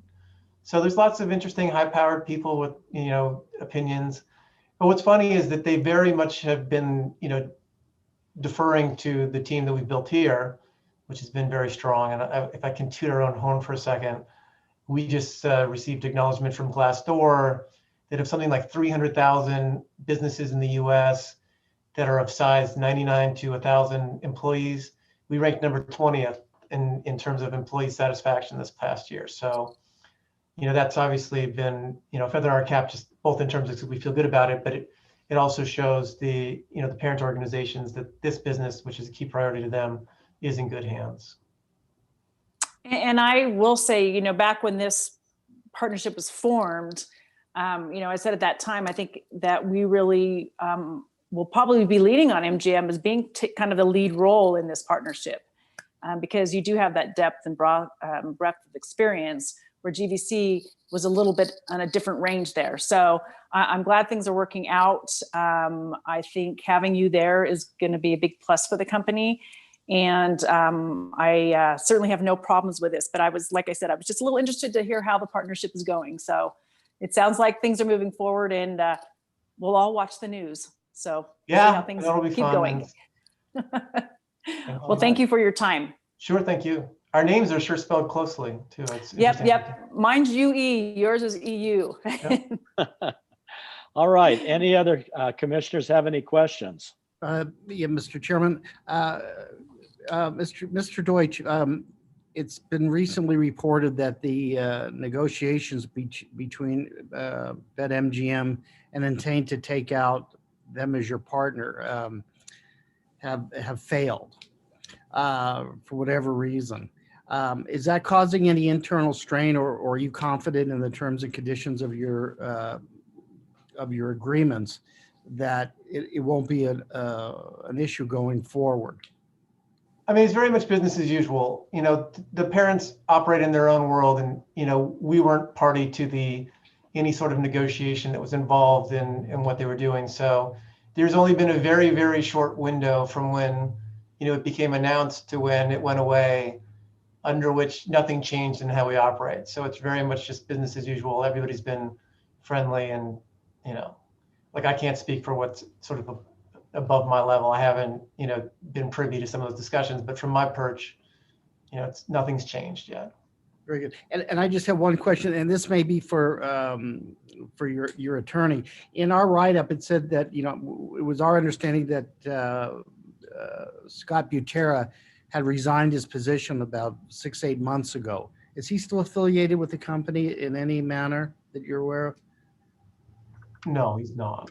Only reason why I raise that is because he's still listed, according to our notes, as a manager. No. He's been replaced on the board of managers, Commissioner Cohen, and I believe there are applications. I will confirm, but my understanding is there are applications pending for the new managers who replace those that resigned from the company. Very good. Thank you. All right, thank you, Commissioner Cohen. Any other commissioners? All right, I'll take it back to Mr. Scheer if he had any closing comments. Just another shout out for Senior Agent Thompson. Had the opportunity to work with her in a number of different capacities going back many years now. And she's always a delight to work with. So I wanted to. Very easy to work with. Well, thank you, Mr. Scheer. We appreciate that. And it's always good to see you in front of our commission representing clients. You make it a lot easier for us. So we appreciate you showing up. Having said that, I'm going to see if the commission has a motion. Is there a motion maker? Mr. Chairman, this is Commissioner Brown. I have no areas of concern. I'm prepared to make a motion. Thank you, Commissioner Brown. Please do. I move for approval of the non-restricted item number 6 as recommended by the Gaming Control Board as read into the record by Madam Secretary. All right. Thank you, Commissioner Brown. There's been a motion. Not seeing any discussion on the motion. I'd ask Madam Secretary to call for the vote. Commissioner Fuchs, Aye. Commissioner Cohen, Aye. Commissioner Solis Rainey, Aye. Commissioner Brown, Aye. Chairman Moran. Aye. Well, the motion passes. Thank you very much for coming down here today, and good luck going forward, Mr. Douche. And we'll be talking to you in 2021 again, I'm sure. Thank you all. Thank you very much. Thank you very much. All right, thank you. All right, next item. That completes our action items. I guess we can go into the restricted. If anybody needs a break, we can take a short recess. I don't need one, or we can continue on. Okay, is everybody good? All right. Yes, then let's, thank you. all right, then let's go ahead and go with the next item, which will be the restricted holdouts. Madam Secretary.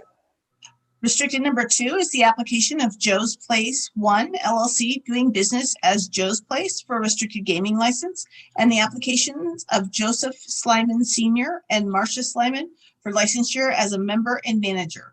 The recommendation of the Gaming Control Board is for approval with the condition as noted on the agenda. All right, very good. Do we have an applicant, Mr. Slyman? I think we're here. Okay. You see me? I don't see you. I see your name, but I don't see a video. Can you hear me? I can hear you. Yes, I can. I don't see anything other than your name on there, and I can hear you. I just started the video. Oh, there we go. I see you and your wife. Good morning and welcome. Mr. Slyman, how are you today? Good, sir. How are you? Very, very good. We've been at this a long time, haven't we? Since the 70s. How long are the children going to make us do this? Do you know? Really? I hope this is the last time. Lee, you got me. You come on the screen. I'm supposed to be asking you questions, and I'm asking you to tell me what's going on. Okay? Well, I watched you in front of the board, you and your wife, who does some partial real estate, and that was wonderful. And I see that the only issue, which isn't an issue that I think is resolved, is what role your daughter is going to play in your business until she's licensed. And from what I heard, is that she's going to have a very limited role, if any, staying away from the gaming until she gets her application she filed as a key employee, which will come in front of us sometime in the future. Is that pretty accurate? Absolutely. Yes. Okay. All right. Well, I don't have any questions. I watched the whole thing before, and there wasn't anything that pops up other than, I just wanted to make sure we confirmed on the record, your daughter, we got to help them along as much as we can at all times, right? They keep us alert, though. I got to tell you that. Yeah, So hopefully she'll take care of the place and I can retire, Marcia, and I can retire. yeah, I understand. All right. Well, I don't have any questions at this point. I'm going to turn it over to my fellow commissioners and see if they have any questions for you. Okay. I just wanted to welcome and thank you for being here. Slot route operators, Jet. Yes, Commissioner.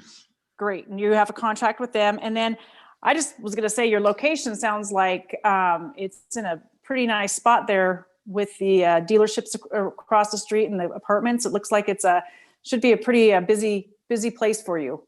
We are sure hoping. Yeah, we are. Great. Well, I have no issues, and I'm glad that Chair Moran kind of brought up the situation with your daughter, and we look forward to seeing her application, which I know is on its way. Thank you. Thank you, Commissioner Fuchs. Any other commissioners? Just a quick question. Thank you very much for coming today, both of you. Can you just tell me for the record where you are with construction and opening, just so that we're clear? When we will be opening, was that the question? Where you are in construction. Oh, where we are in construction, yeah. I hope in about 3 weeks to be opening. And I could be a little optimistic, but 3 weeks to 4 weeks, we should hopefully get our occupancy permit and get open. Thank you so much for answering that. Well, I have no areas of concern unless one of my commissioners has anything.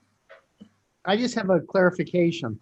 The condition that the control board has recommended regarding Christina Covarrubias.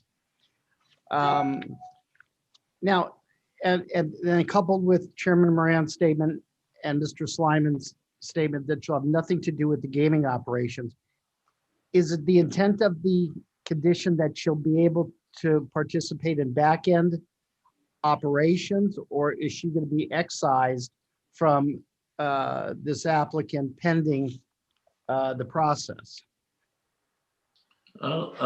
She won't have anything to do with the gaming. You know, we have a big restaurant and delivery service, and you know, I'm just hopefully she's going to start in that part of the business and learn it. You know, I just want to teach her all phases of the business and let her rise to wherever she could rise into the organization. Based upon your statement, Mr. Slyman, you know, at least I would be in favor of revising the condition for approval. In fact, if there's no other comments by the commissioners, I'd be prepared to make a motion. What's your revision, Mr. Cohen? The revision would be that Christina Marie Covarrubias shall not be allowed to work at Joe's Place in any gaming capacity whatsoever, but she would be permitted to work in non-gaming back end at the facility. I thought that's pretty much what we had. I just didn't like the language. It shall not be allowed to work at Joe's Place. That's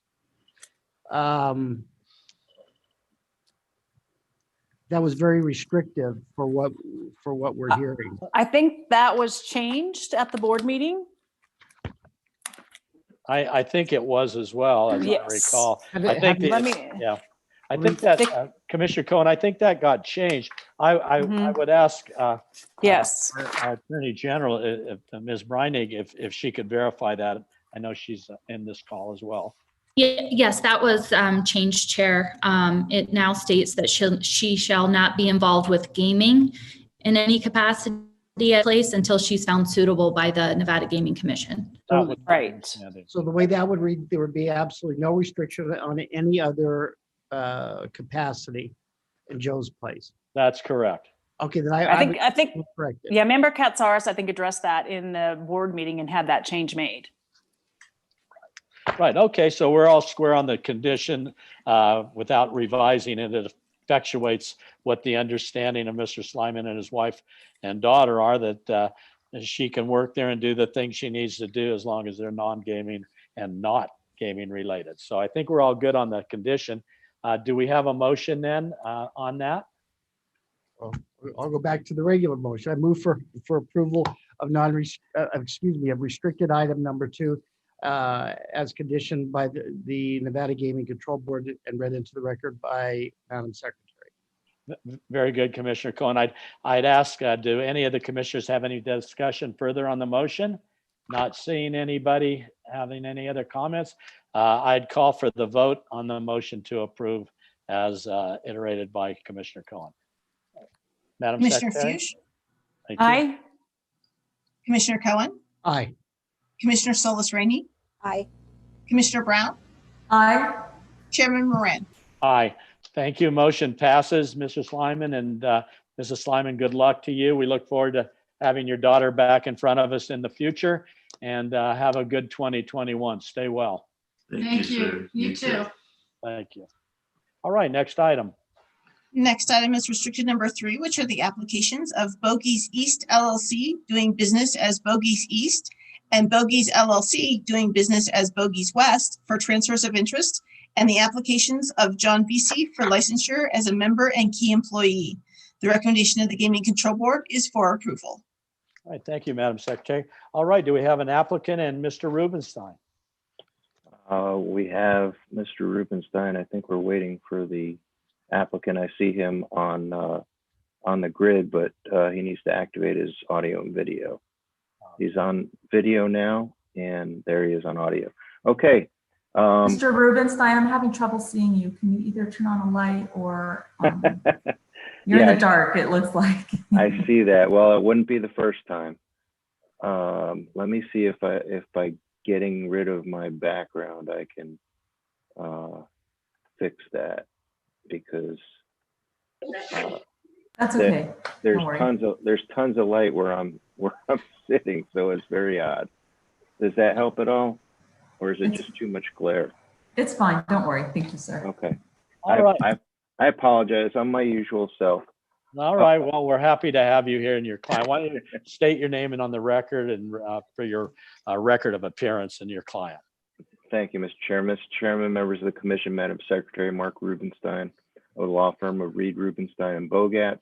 Appearing with me today on this item are Mr. John Vesey, who's the applicant, and Saeed Shakri, who is the principal owner and transferor of the interest to Mr. Vesey. As we mentioned at the board hearing, this is essentially a continuation of the September 2019 hearing that approved the restricted licenses and the licensing of Mr. Shakri and John's sister Donna. And we had requested a withdrawal without prejudice for John due to what the board told us was going to be a longer investigation than anticipated. So now he's back before you. We've discussed on the record a couple times, but Mr. VC is prepared to do so again. The incident that occurred back in 2004 when he first began in this business. I think the record reflects that the prosecutorial discretion of the enforcement agent at the time was indeed wise, and that Mr. VC has been a model citizen in terms of performing the same jobs without further incident for the last 17 years. So with that introduction, I'll introduce Mr. VC and let him tell you about himself. Very good. Thank you. Good morning. My name is John Vesey. All right, Mr. VC. I see that you've been in the industry for over 30 years, correct? That's correct. And then I know that you gave us a little brief history, and I have it in my background as to, your beginning and where you're working. I see you opened up for the Beckers in 2007, right? Yeah, actually, I worked for Arizona Charlie's in, no, that's not the Beckers. That's a different group. Okay. My first job here in town was in 1991, and that was under Bruce Becker with Arizona Charlie's. The Beckers you're referring to in 2007, his name was William Becker. He came from Wisconsin and opened. Okay. Yeah, different group. Okay. Yeah, I remember the local Becker family. I didn't realize. I actually got to know them quite well. They're good people. Ernie was around back then, and I knew Bruce really well. Yeah, good people. I remember where Ernie used to live in a small house on Washington, across from the golf course over there. Okay. But yeah, I knew the Becker, great family, the Becker family. I'm glad that you worked for them for 30 years. So you must have learned a lot by being around them. So I was curious. The one thing is for me, I'm pretty familiar with what happened on the W-2s and the slot payoff. So I'm not going to get into that. I did want to hear just briefly, you filed applications a number of times and withdrew them. So there was reasons that you withdrew them. What were some of the reasons for withdrawing those applications and never seeing them through to the end until this one? Well, it was only the one application that we withdrew, and it was because of the timely manner of we purchased Saeed and my sister because they're on the ownership group, but we were looking to buy 2 Timbers locations back in 2019.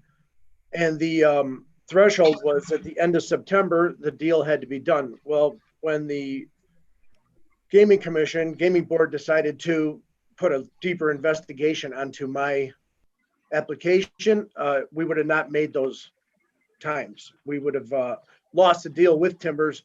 So instead of going through that process, we withdrew mine, and with the promise of reapplying after we were able to get it. All right, let me ask you the question on the W-2. The only thing I want to make sure and hear from you today to make me comfortable is, you know, that putting different names regarding a jackpot is illegal and is not proper, correct? Yes, sir. And if you were lucky enough to get the approval of the commission today, I'm not going to see you in the future being involved in anything like that again, am I? Absolutely not. First of all, my role is going to be much different. I would be managing the locations and ensuring that my staff would not have anything to do with that. Okay. And where do you stand on underage gaming and underage alcohol use? Where do I stand on it? Oh, yeah. I'm completely against it. Of course, but I mean, do you enforce it? Do you? Oh, absolutely. I mean, yes. you follow the procedures to check the IDs and make sure that people using gaming devices are of age, and making sure that people do not underage drink in these locations? Yes. Again, my role so far, because I have not been part of the gaming role here, has been, you know, employee development and enforcement, especially with the COVID restrictions and everything else. So that all goes along with it. In addition to that, I do want to give a shout out to Timbers. We kept a lot of employees from the 2 locations, and Timbers, as you know, is a staple here in town. Their training programs with their bar staff, back of the house, floor staff, they're very, very thorough with their training. Working at Bogies from 2007 to 2018, that was my role. I was a key employee, and of course, we enforced all those rules with, yes, there was a zero tolerance on any of that, you know. And I've learned this: bartenders have the same mentality as management. They want to see people trying to get free drinks from their, you know, if they're not gambling enough to equate that to free liquor or free food in that manner. And so a lot of that does not even have to be managed. I mean, doesn't have to be watched as it did in the past. So we're lucky in that manner. How's your relationship with law enforcement when they come into the bars? It's fantastic. We have many Metro officers at both locations. We do 50% off to all their food. Some come in off duty. We have a lot of on duty police officers, especially at Bogies West for Cheyenne and 215. We have the Northwest location for the police is just down on Cheyenne. So we get a lot of them in there for lunch. And we just created a new menu. They're really enjoying our new food. So good. Well, that's important. Thank you. I don't have any other questions for you. I'm going to turn it over to my fellow commissioners and see if they have any questions for you or your council. I don't see any questions here. Then do we have a motion? Oops. Nope. Commissioner Fuchs. I'm falling down. Sorry about that. Yeah, this was pretty well vetted both in 2019 and 2020. So I think I know I'm comfortable with you moving forward. So with that said, I will move for approval of restricted item number 3 as recommended by the Gaming Control Board. Very good. We have a motion made. Not seeing any further discussion on the motion. I'd ask Madam Secretary to call for the vote. Commissioner Fuchs? Aye. Commissioner Cohen? Aye. Commissioner Solis Rainey? Aye. Commissioner Brown? Aye. Chairman Moran? Aye. Okay, the motion passes. Thank you for coming down here today, and council, thank you as well for the presentation, and good luck to you going forward. Thank you all very much. Appreciate it. Thank you. All right, next item, Madam Secretary. Next item is restricted number 5, which is the application of 72S and M81 LLC doing business as Gateway Lounge for restricted gaming license, and the application of Megan Foster for licensure as sole member and manager. The recommendation of the Gaming Control Board is for approval with the conditions as noted on the agenda. Okay, very good. Is Ms. Foster here? I am. Good morning. How are you? Good afternoon. How are you? I'm great. Thank Oh, you. it is. Boy, it is. We're very close, aren't we? Yes. All right.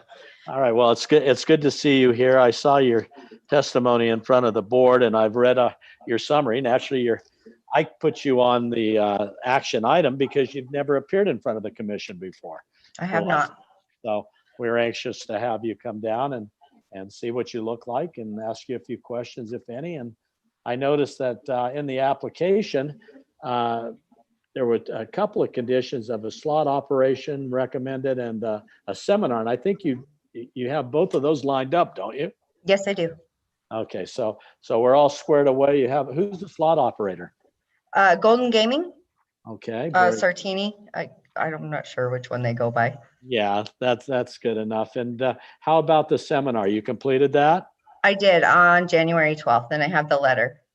Okay. Did you want to give us a little brief, a little thumbnail sketch of your background in this business? Sure. I don't have a lot of background in the casino industry. I did work 1 year as a cage cashier at Topaz Lodge. I thoroughly enjoyed that. It was a lot of learning, a lot of what to do and what not to do. I got to be a part of the hard count and the soft count. And so I got to explore a little bit of all of it, which was very interesting. Most recently, I worked for Mono County Social Services, and I was a fiscal manager.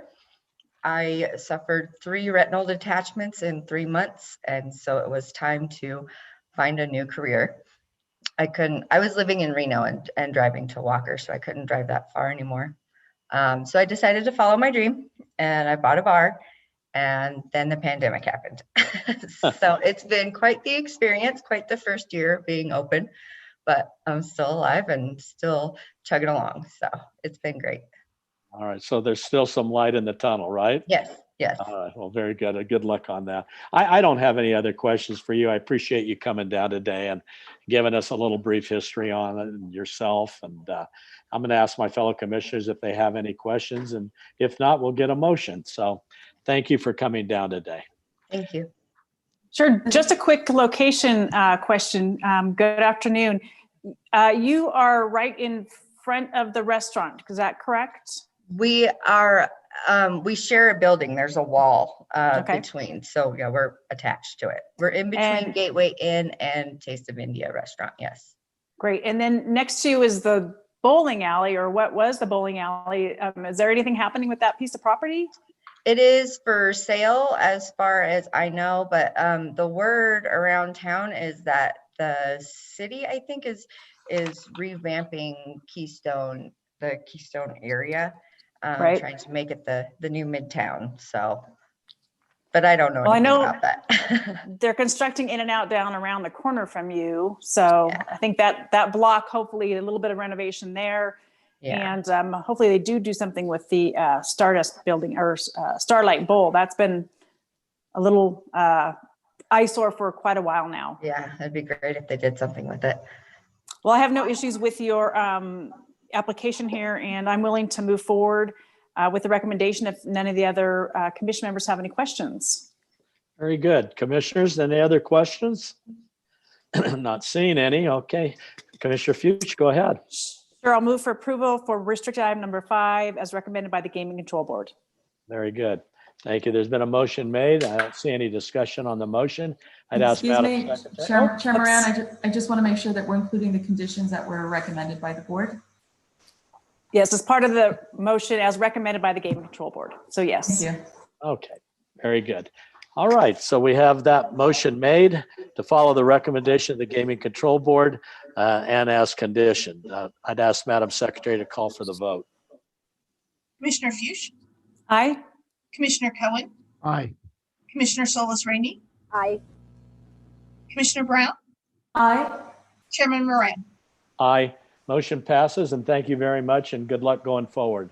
Thank you. All right, next item.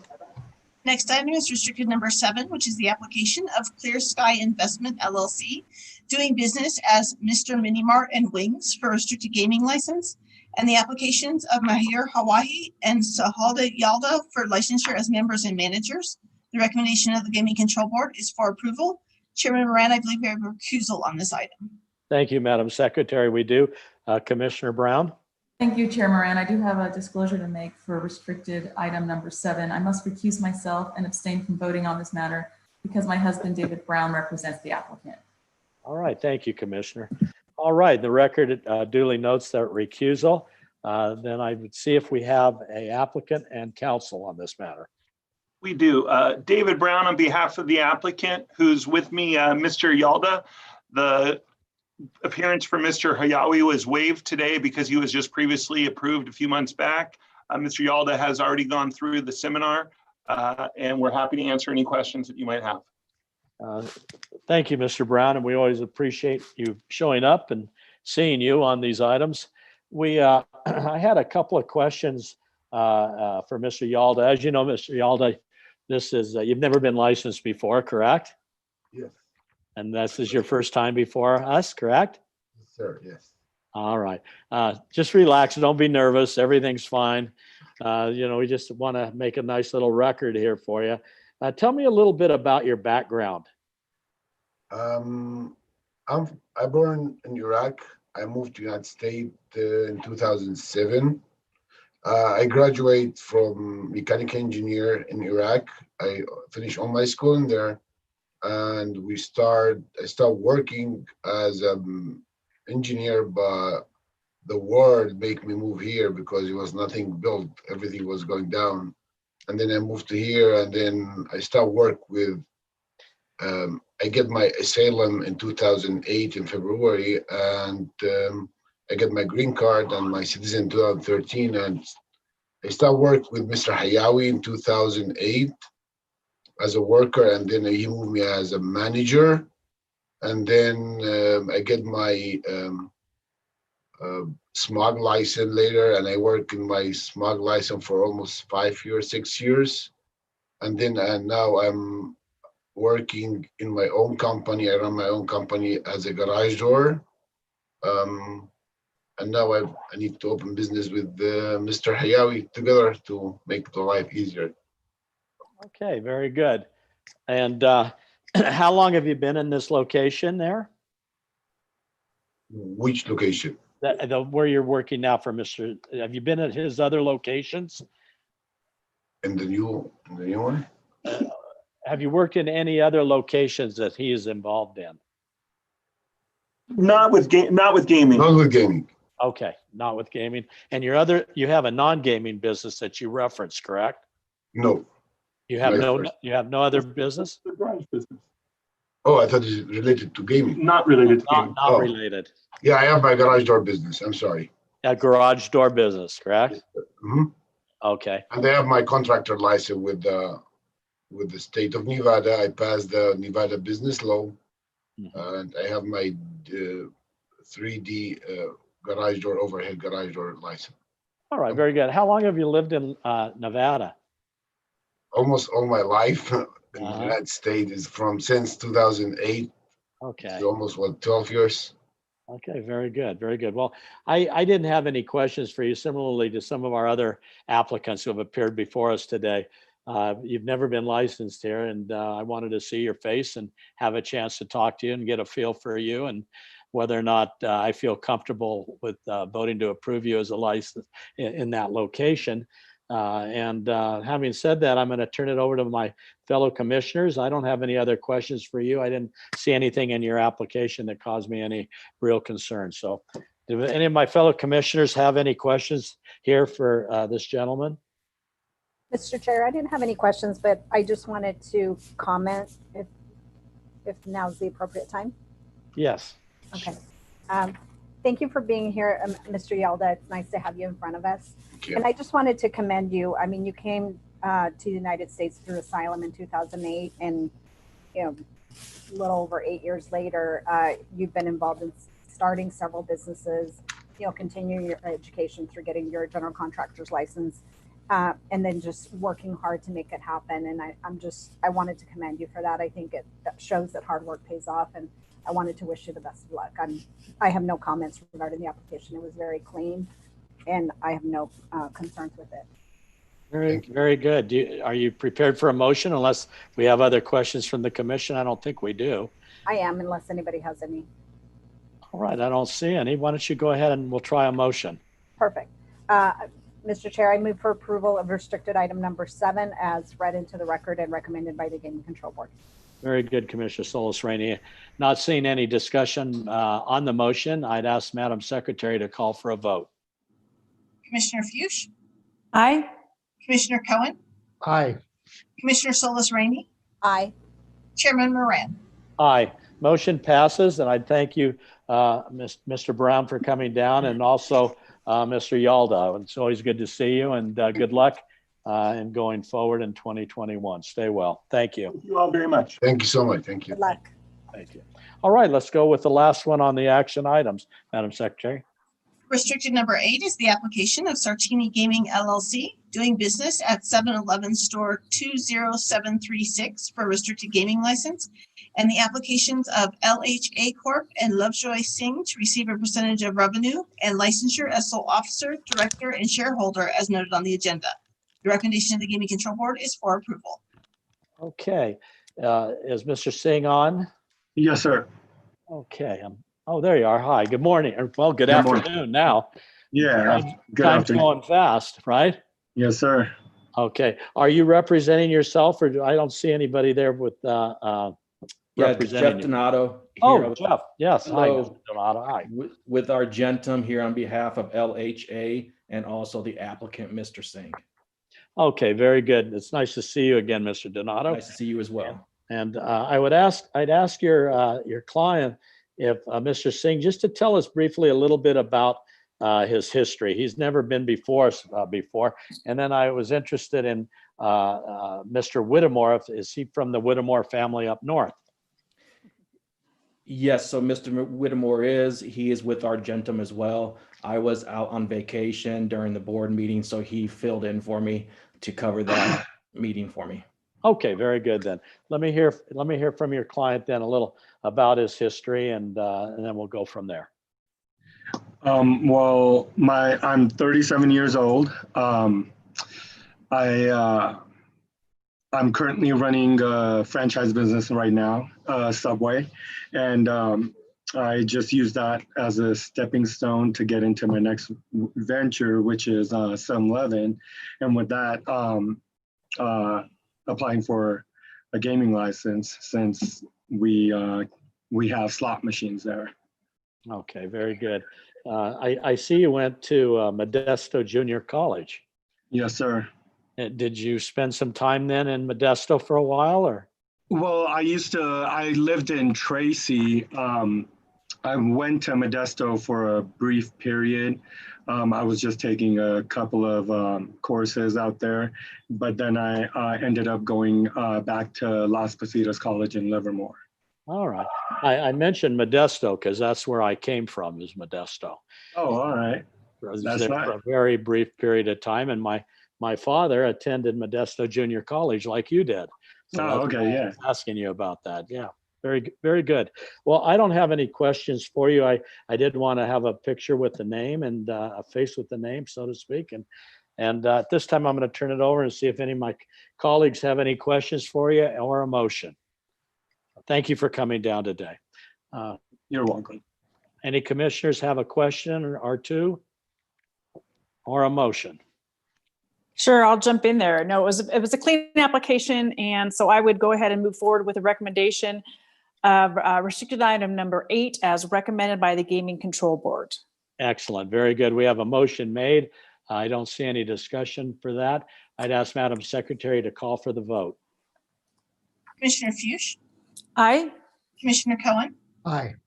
Commissioner Solis Rainey, Aye. Commissioner Brown, Aye. Chairman Moran. Aye.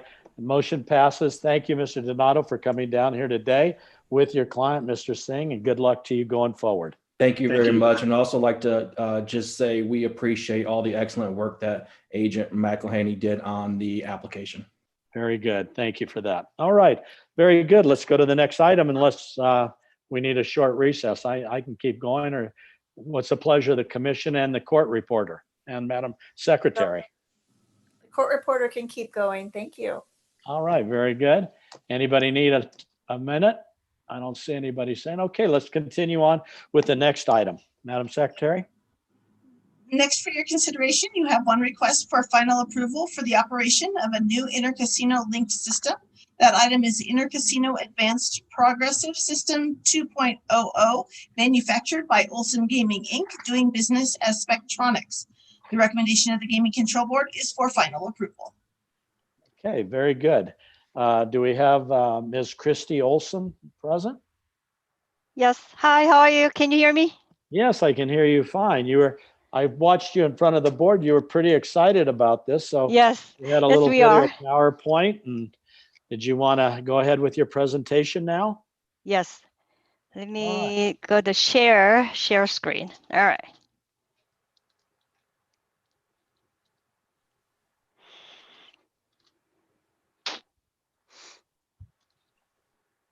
Can you see our presentation? I can't. I only have you on there.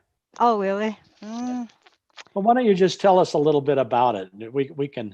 We can hear from you about what it's about. I think most of us may have seen your prior presentation, but why don't you tell us a little bit about the all I see. Okay, there it is. It's on. Oh, can you see it now? Okay. All right. Okay, I think okay. All right. So what is APS? It's an advanced server-based progressive system.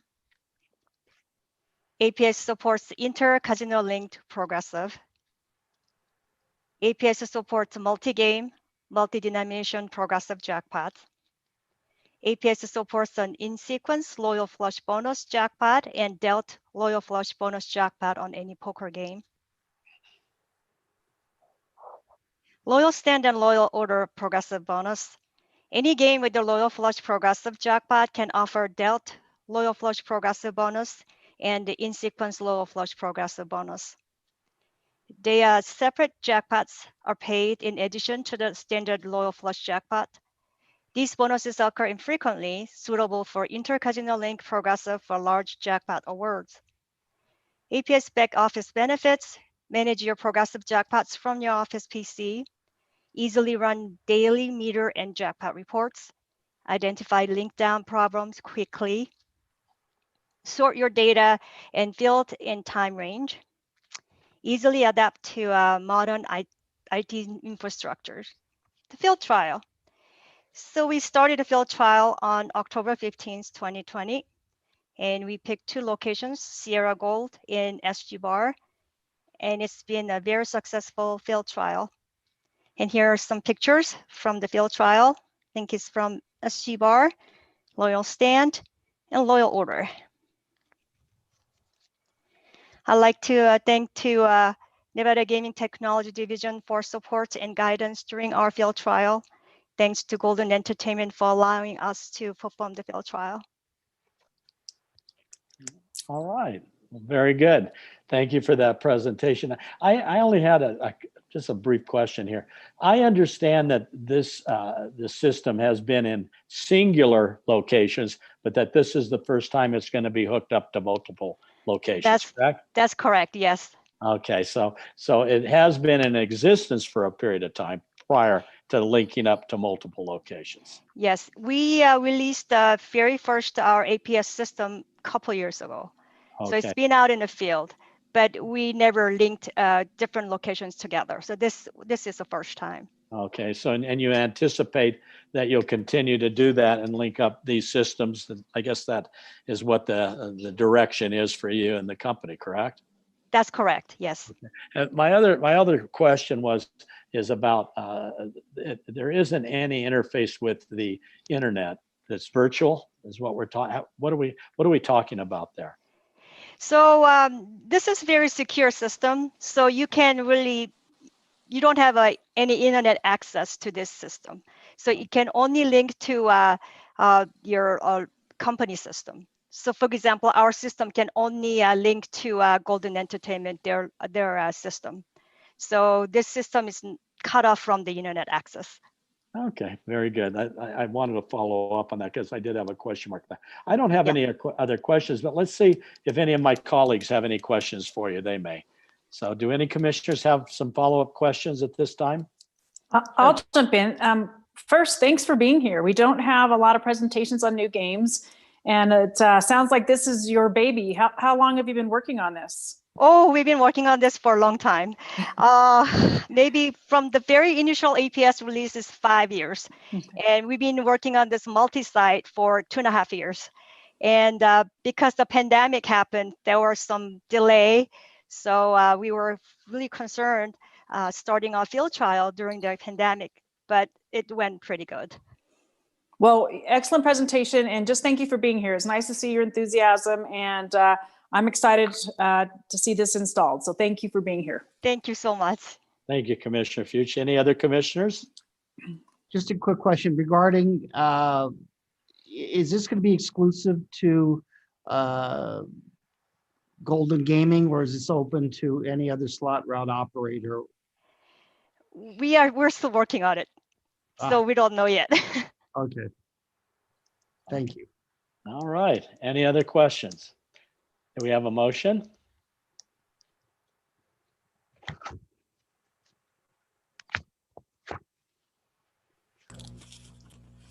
I'd move for Sure. Go ahead. Okay. I'd move for approval for the final approval for the operation of the new Interlink Casino Link system to set forth in the directive set forth by our executive secretary. Okay, we have a motion, no discussion on the motion. Let's bring it back for a vote. Madam Secretary? Commissioner Fuchs, Aye. Commissioner Cohen, Aye. Commissioner Solis Rainey, Aye. Commissioner Brown, Aye. Chairman Moran. Aye. Okay, the motion passes. Good luck, Ms. Olson, with your new product, and thank you for making a presentation in front of us and appearing in front of us today, and wishing you well in going forward with other locations. Thank you so much. Thanks for your time. Thank you. Take care. Thank you. All right, Madam Secretary, that brings us down to the two regulations. That is correct. You have two regulation agenda items. Regulation item number 1 is regarding proposed amendments to Nevada Gaming Commission Regulation 12.060 as noted on the agenda. Very good. Do we have Mr. McCullough to do a presentation on that? Actually, Mr. Chairman, you have Mike Psalms. Oh, very good. Equally well. Good. I'm looking forward to hearing your presentation. So with that, go ahead and lead off. Well, thank you, Mr. Chairman, members of the commission, Madam Secretary. For the record, I'm Mike Psalms with the Attorney General's office. As Madam Secretary indicated, before you today are some proposed amendments to Regulation 12.060. And this is the regulation chapter that has to do with chips and tokens. You should have a draft before you that's dated October 15th of 2020. This draft has been posted to the board's website, I believe, for a couple of months now. And this is the draft that's been recommended by the board at its December meeting. I'll also note for the record that notice of these proposed changes was made in accordance with NRS 463.145. And I don't believe that there have been any public comments received on this matter. I'll defer to Madam Secretary if there are some, but I don't think there have been. We have not received any public comments regarding this regulation item. Thank you, Madam Secretary. Then just getting into the changes that you have before you, you can see that there are some language changes both in subsection 2C and in subsection 4. Really the guts of what we're doing here is contained in subsection 4, where the primary language changes are occurring. And how that particular subsection would read is a licensee shall not redeem its chips or tokens if presented by a person who the licensee knows or reasonably should know did not obtain the chips or tokens directly and lawfully from the licensee's gaming establishment, and then it goes on. So the purpose behind this change is to make it clear that licensees don't have an obligation and in fact shall not redeem chips or tokens that are presented by persons who did not obtain them legitimately through their interactions with the licensee. As the commission knows, the policy goals with this regulation in both its current form and as furthered with these amendments include preventing chips and tokens from being used for monetary purposes outside the casino and to also limit fraudulent activity. The issue with the current language though, through the use of that term patron, is that it could be construed a bit more broadly than I think what was initially intended. And this was highlighted with a recent Supreme Court decision on a patron dispute, where the court concluded that patron is essentially the same as a customer, and I don't think it is what was intended by this regulation. And so that's what prompted these changes. That essentially covers what we're doing, Mr. Chairman. I'm happy to answer any questions that you might have. Thank you, Mr. Thompson. You know, we met and discussed this more than a few times. I've looked at it a lot of times, and I'm satisfied with the language. I think it gets to where the Supreme Court led us, and it also gets us to what we need to do practically.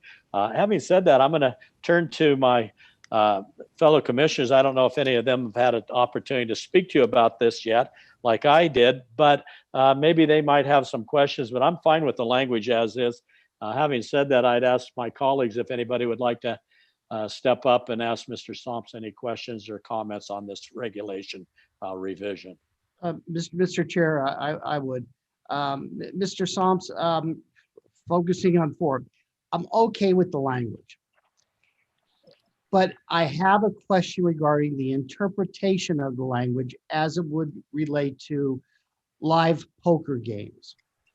I'm concerned about, and I don't want to, put a burden on a licensee to monitor things, but I can tell you after watching live poker, for a very long time, especially in the high stakes room at the different hotels, there's a whole lot of chips changing hands between customers and patrons that are not part of the game. For example, side bets. For example, a bet on a football game. And this is between different players at a table. So just tell me. I just want to make sure that the language that we're seeking to approve today would nevertheless cover that. I don't want to impose additional obligations on a licensee, where they have to track, these things. But likewise, I'm concerned about someone who receives X amount of dollars in chips on a side bet, and then the licensee says, we don't know about that side bet, we're not going to cash them in. And then we've got another dispute with the potential another cause of action with the Supreme Court. Thank you, Commissioner. I apologize. I don't know that I can speak specifically to the particular facts that you're presenting, but I can say that this regulation is not designed to change anything that is currently going on out there with casinos or put any extra burden or obligations on them. It's simply meant to clarify what has always been the position, and that a casino shouldn't be redeeming chips from individuals who did not obtain those chips legitimately through their activities at the casino. Okay, so based upon what you said, let's assume that a private wager, and again, this is an illegal activity, but I think we will all recognize that it happens all the time. A private wager is occurring on a golf course, and the number of chips change hands between the people for paying on the golf course. So if that person is a known patron of a gaming establishment, would it be appropriate to redeem those chips? Well, I think what I would say to that, Mr. Commissioner, is that if the casino knows that the chips that are being presented to it were not obtained by the person presenting it to them through their gaming activities at the casino, that would run contrary to the provisions of this regulation. And I'd also refer you to Regulation 12.010, which actually defines chip, and it says it's a representative of value for use at table games or counter games. So exchanging chips between people on a golf course would probably not be something that would be appropriate under this regulation. Yeah, I would agree. I'm just saying, I don't want to, we're certainly not going to impose additional onus on licensees, but likewise, I think there's going to be potential for these type of things to occur. So, but I'm comfortable with the language going forward. I just wanted to make sure that that was in the record. Sure, I understand. Very good. I just wanted to make one follow-up, Commissioner Cohen. I think you pointed out an important distinction. You know, if you look, and this is for Mr. Somps, I'm basically subparagraph D, that is existing law that wasn't touched on or changed. It recites post conspicuous signs at its establishment notifying patrons that federal law prohibits the use of the licensee's tokens, that state law prohibits the use of the licensee's chips outside the establishment for any monetary purpose whatsoever, and that the chips and tokens issued by the licensee are the property of the licensee only. So that has been in our regulation, and I think that correctly states what the law is currently, even though that isn't any of the provisions that we're seeking to change or modify at this time. Would that be accurate, Mr. Somps? Yes, that is accurate, Mr. Chairman. I mean, really, the Reg 12 is set up to create some boundaries and some guardrails on how chips and tokens are used to make sure, for example, that the federal currency laws aren't run afoul of. So, I mean, that's at least one purpose for these provisions. All right. Well, thank you. I don't have any follow-up questions. I thank you for your response. I don't know if Commissioner Cohen has any other comments, or if any of the other commissioners have any comments or questions for you at this time. No, I'm good. All right, Commissioner Cohen, thank you. Any other commissioners? I don't see anybody. Are we prepared to make a motion then at this time? Mr. Chairman, just if I could just jump in really quick. Sure. With the motion, I think that what the board is looking to do is have this made effective upon adoption today. Okay, very, very good. I would hope the motion maker will incorporate that into their motion. I'll go ahead and move for approval of the proposed amendment to Regulation 12.060 pursuant to the draft dated October 15th, 2020, to be effective upon approval by the Nevada Gaming Commission. Very good, Commissioner Cohen. Any discussion on the motion made by Commissioner Cohen? Not seeing any. I'd ask Madam Secretary to call for the vote. Commissioner Fuchs, Aye. Commissioner Cohen, Aye. Commissioner Solis Rainey, Aye. Commissioner Brown, Aye. Chairman Moran. Aye. Motion carries, and I would thank Dag Somps for the fine presentation, as well as I enjoyed working with him on this language change and revisions. I think it really hits the spot, hits the nail on the head, and it's some good law. So appreciate your work. Thank you, Mr. Chairman and Commissioners. Thank you for your time. All right, very good. Next item. Next item is the second regulation item, which is regarding proposed amendments to Nevada Gaming Commission Regulation 7A as noted on the agenda. All right, very good. Who will be presenting on that? I will, Mr. Chairman. Oh, Mr. McCullough, good morning or afternoon now. Good afternoon, Chair Moran, members of the commission, members of the board, Madam Secretary. For the record, I'm John McKellar with the Attorney General's Office. Before you today for your consideration and possible adoption are proposed changes to Regulation 7A based on a review of the regulation commenced by Member Johnson. The last time Regulation 7A was reviewed was 1992. The draft date of the proposed changes before you is January 6th, 2021. This is the draft as recommended to you by the board with an effective date of your adoption. I would suggest you modify the draft as recommended to you by the board with a couple of suggestions from your senior research specialist, Elijah Tredup, which would enhance the accuracy and grammatical correctness of the proposed changes. His suggestions are: 1, to add an "and" to subsection 1 of Regulation 7A.015, so it reads, quote, "Patron means a person who has participated in a game, tournament, contest, drawing, promotion, or similar activity or event conducted by, in conjunction with, or on behalf of a licensee, and who claims a dispute regarding either," unquote. And his second suggestion was to change "which" in subsections 1A and 1B of Regulation 7A.017 to "that." Now I will go through each of the changes as recommended to you by the board quickly. As I do, please interrupt me with questions at any time. 7A.015 defines patron by tying it directly to the disputes the board is statutorily authorized to hear. As patron is used widely and in other contexts throughout the Gaming Control Act, this definition is limited to Regulation 7A. 7A.017 is a new section establishing limitations periods for filing disputes. As statute omits limitations period, the board and commission are allowed to supply them.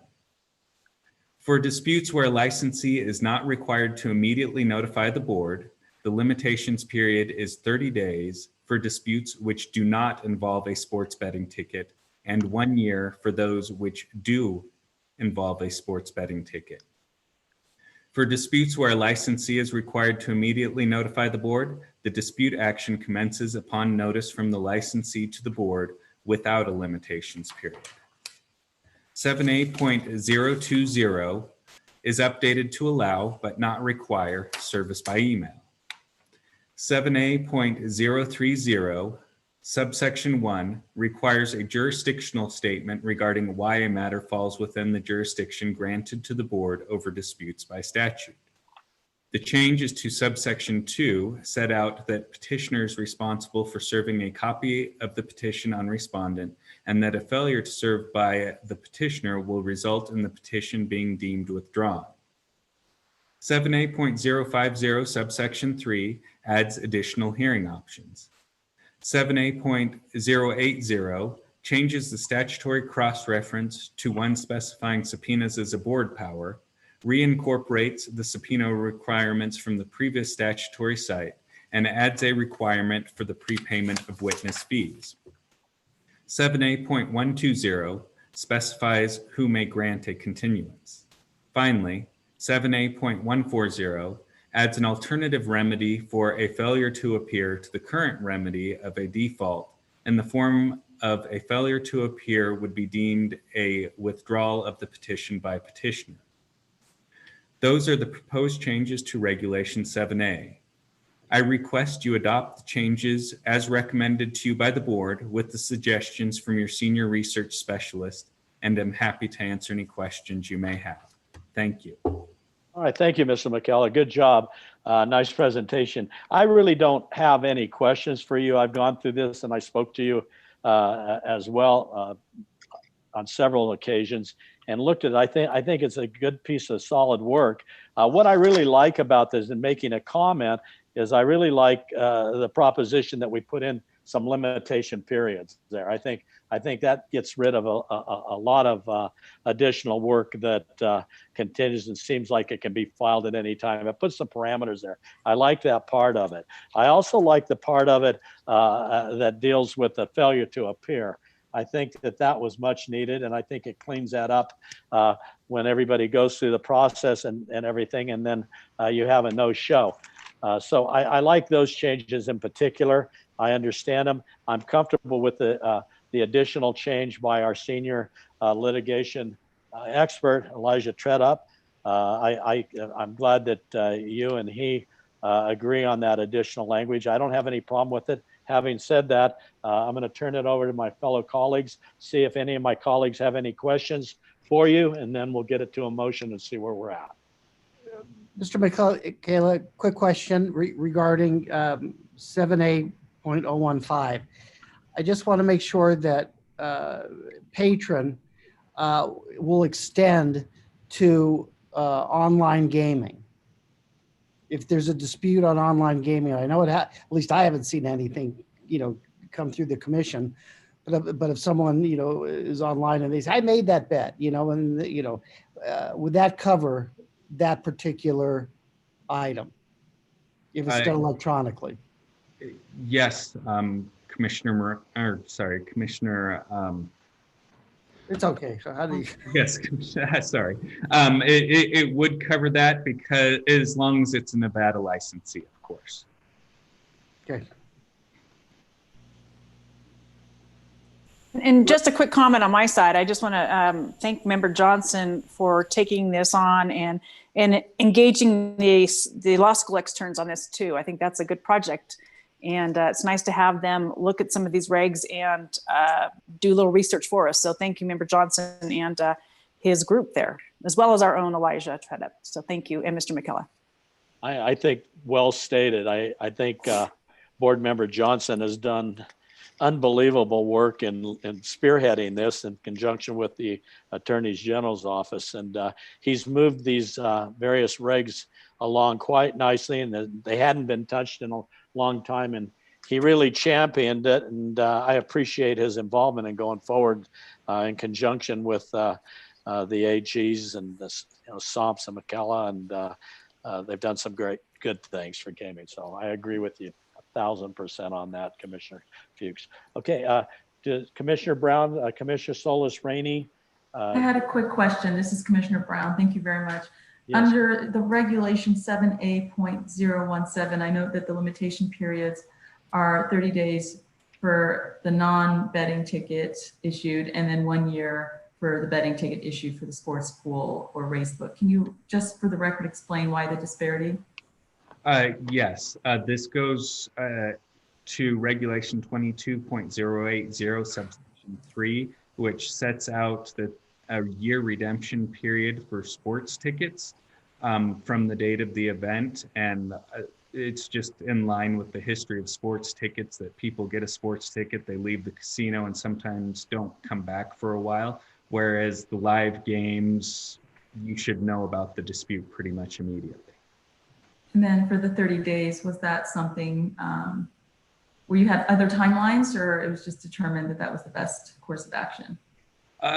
In discussions with Member Johnson and the Enforcement Division, that was determined to be a good timeline where all the evidence would still be preserved. And even that might be a little long because I think video surveillance is not required to be preserved even that long, but we didn't want to make it any shorter than that.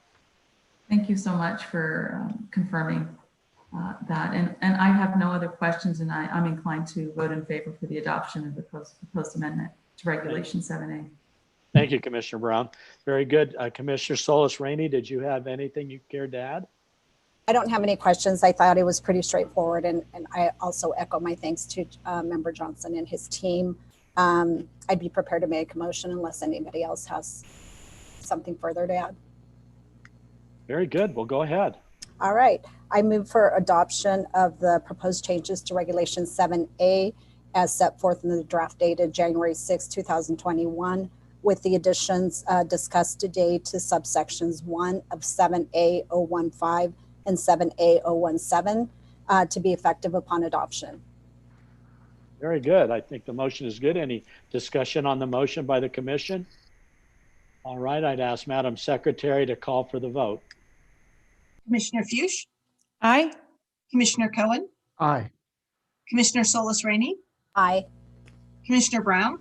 Aye. Chairman Moran? Aye. Motion passes. And once again, thank you for the good work of the Attorney General's office. And we appreciate what you did on this, Mr. McCullough. Thank you. Thank you. All right. Madam Secretary, next item. That brings you to your administrative reports. Board Chair is first.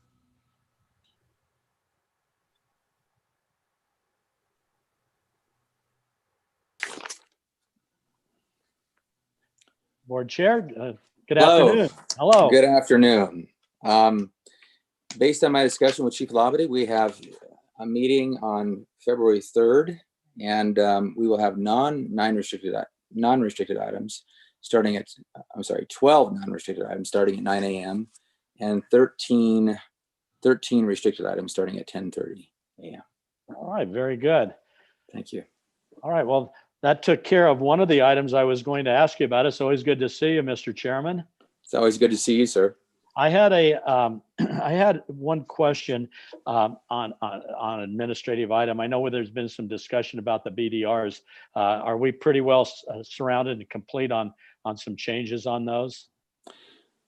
We are, and based on our discussion, I'm going to introduce amendments to the one AB7 in particular. All right, very good. And as a commitment to you, based on our discussion.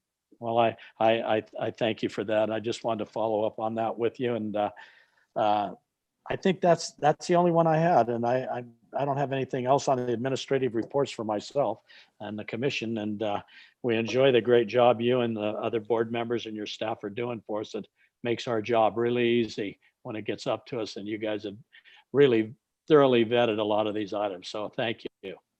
Thank you, Chairman. I appreciate it. All right, Madam Secretary, we'll take it back. I believe that's it, isn't it? That is it, other than the final public comment section. Okay. I don't have any comments. Is there any member of the public? I don't see any. This item is placed on the agenda to give the public an opportunity to comment on gaming related matters, and we did not receive any additional public comments during the course of the meeting. Mr. Chair, Yes. I just wanted to also take a moment. I tried to interject at the beginning, but it was too slow. I wanted to just take a moment to also echo my condolences. You're never slow. Okay. Don't even try to get me to believe that. No problem. I wanted to express my condolences to the Adelson family as well. I had the opportunity to work with Mr. Adelson personally, and he was always a gentleman. And while I know his loss is felt throughout the world, he had a deep, deep love for our community, and I think made a significant impact here. So I just wanted to express my condolences to his family. Thank you very much. And I would echo that as well. Again, he was incredible man. So it's a big loss for the community. In any event, okay, that's that on public comment. Anybody else on public comment? I don't see anybody. I guess I would call for an adjournment. Madam Secretary, should we adjourn? Yes, we can. All right. We'll be in adjournment. Thank you, everybody, for participating today, and always enjoy working with you all. It's a pleasure, and have a good rest of the day, and stay well and stay safe and get your vaccines when available. Thank you. Thank very you. much. Take Stay care, healthy. everybody. Bye. Bye-bye. Goodbye, everybody. Bye, Marie. Bye, Tina. Thank you. Thank you. Did you send me that public comment? Yes, I did. Thank you.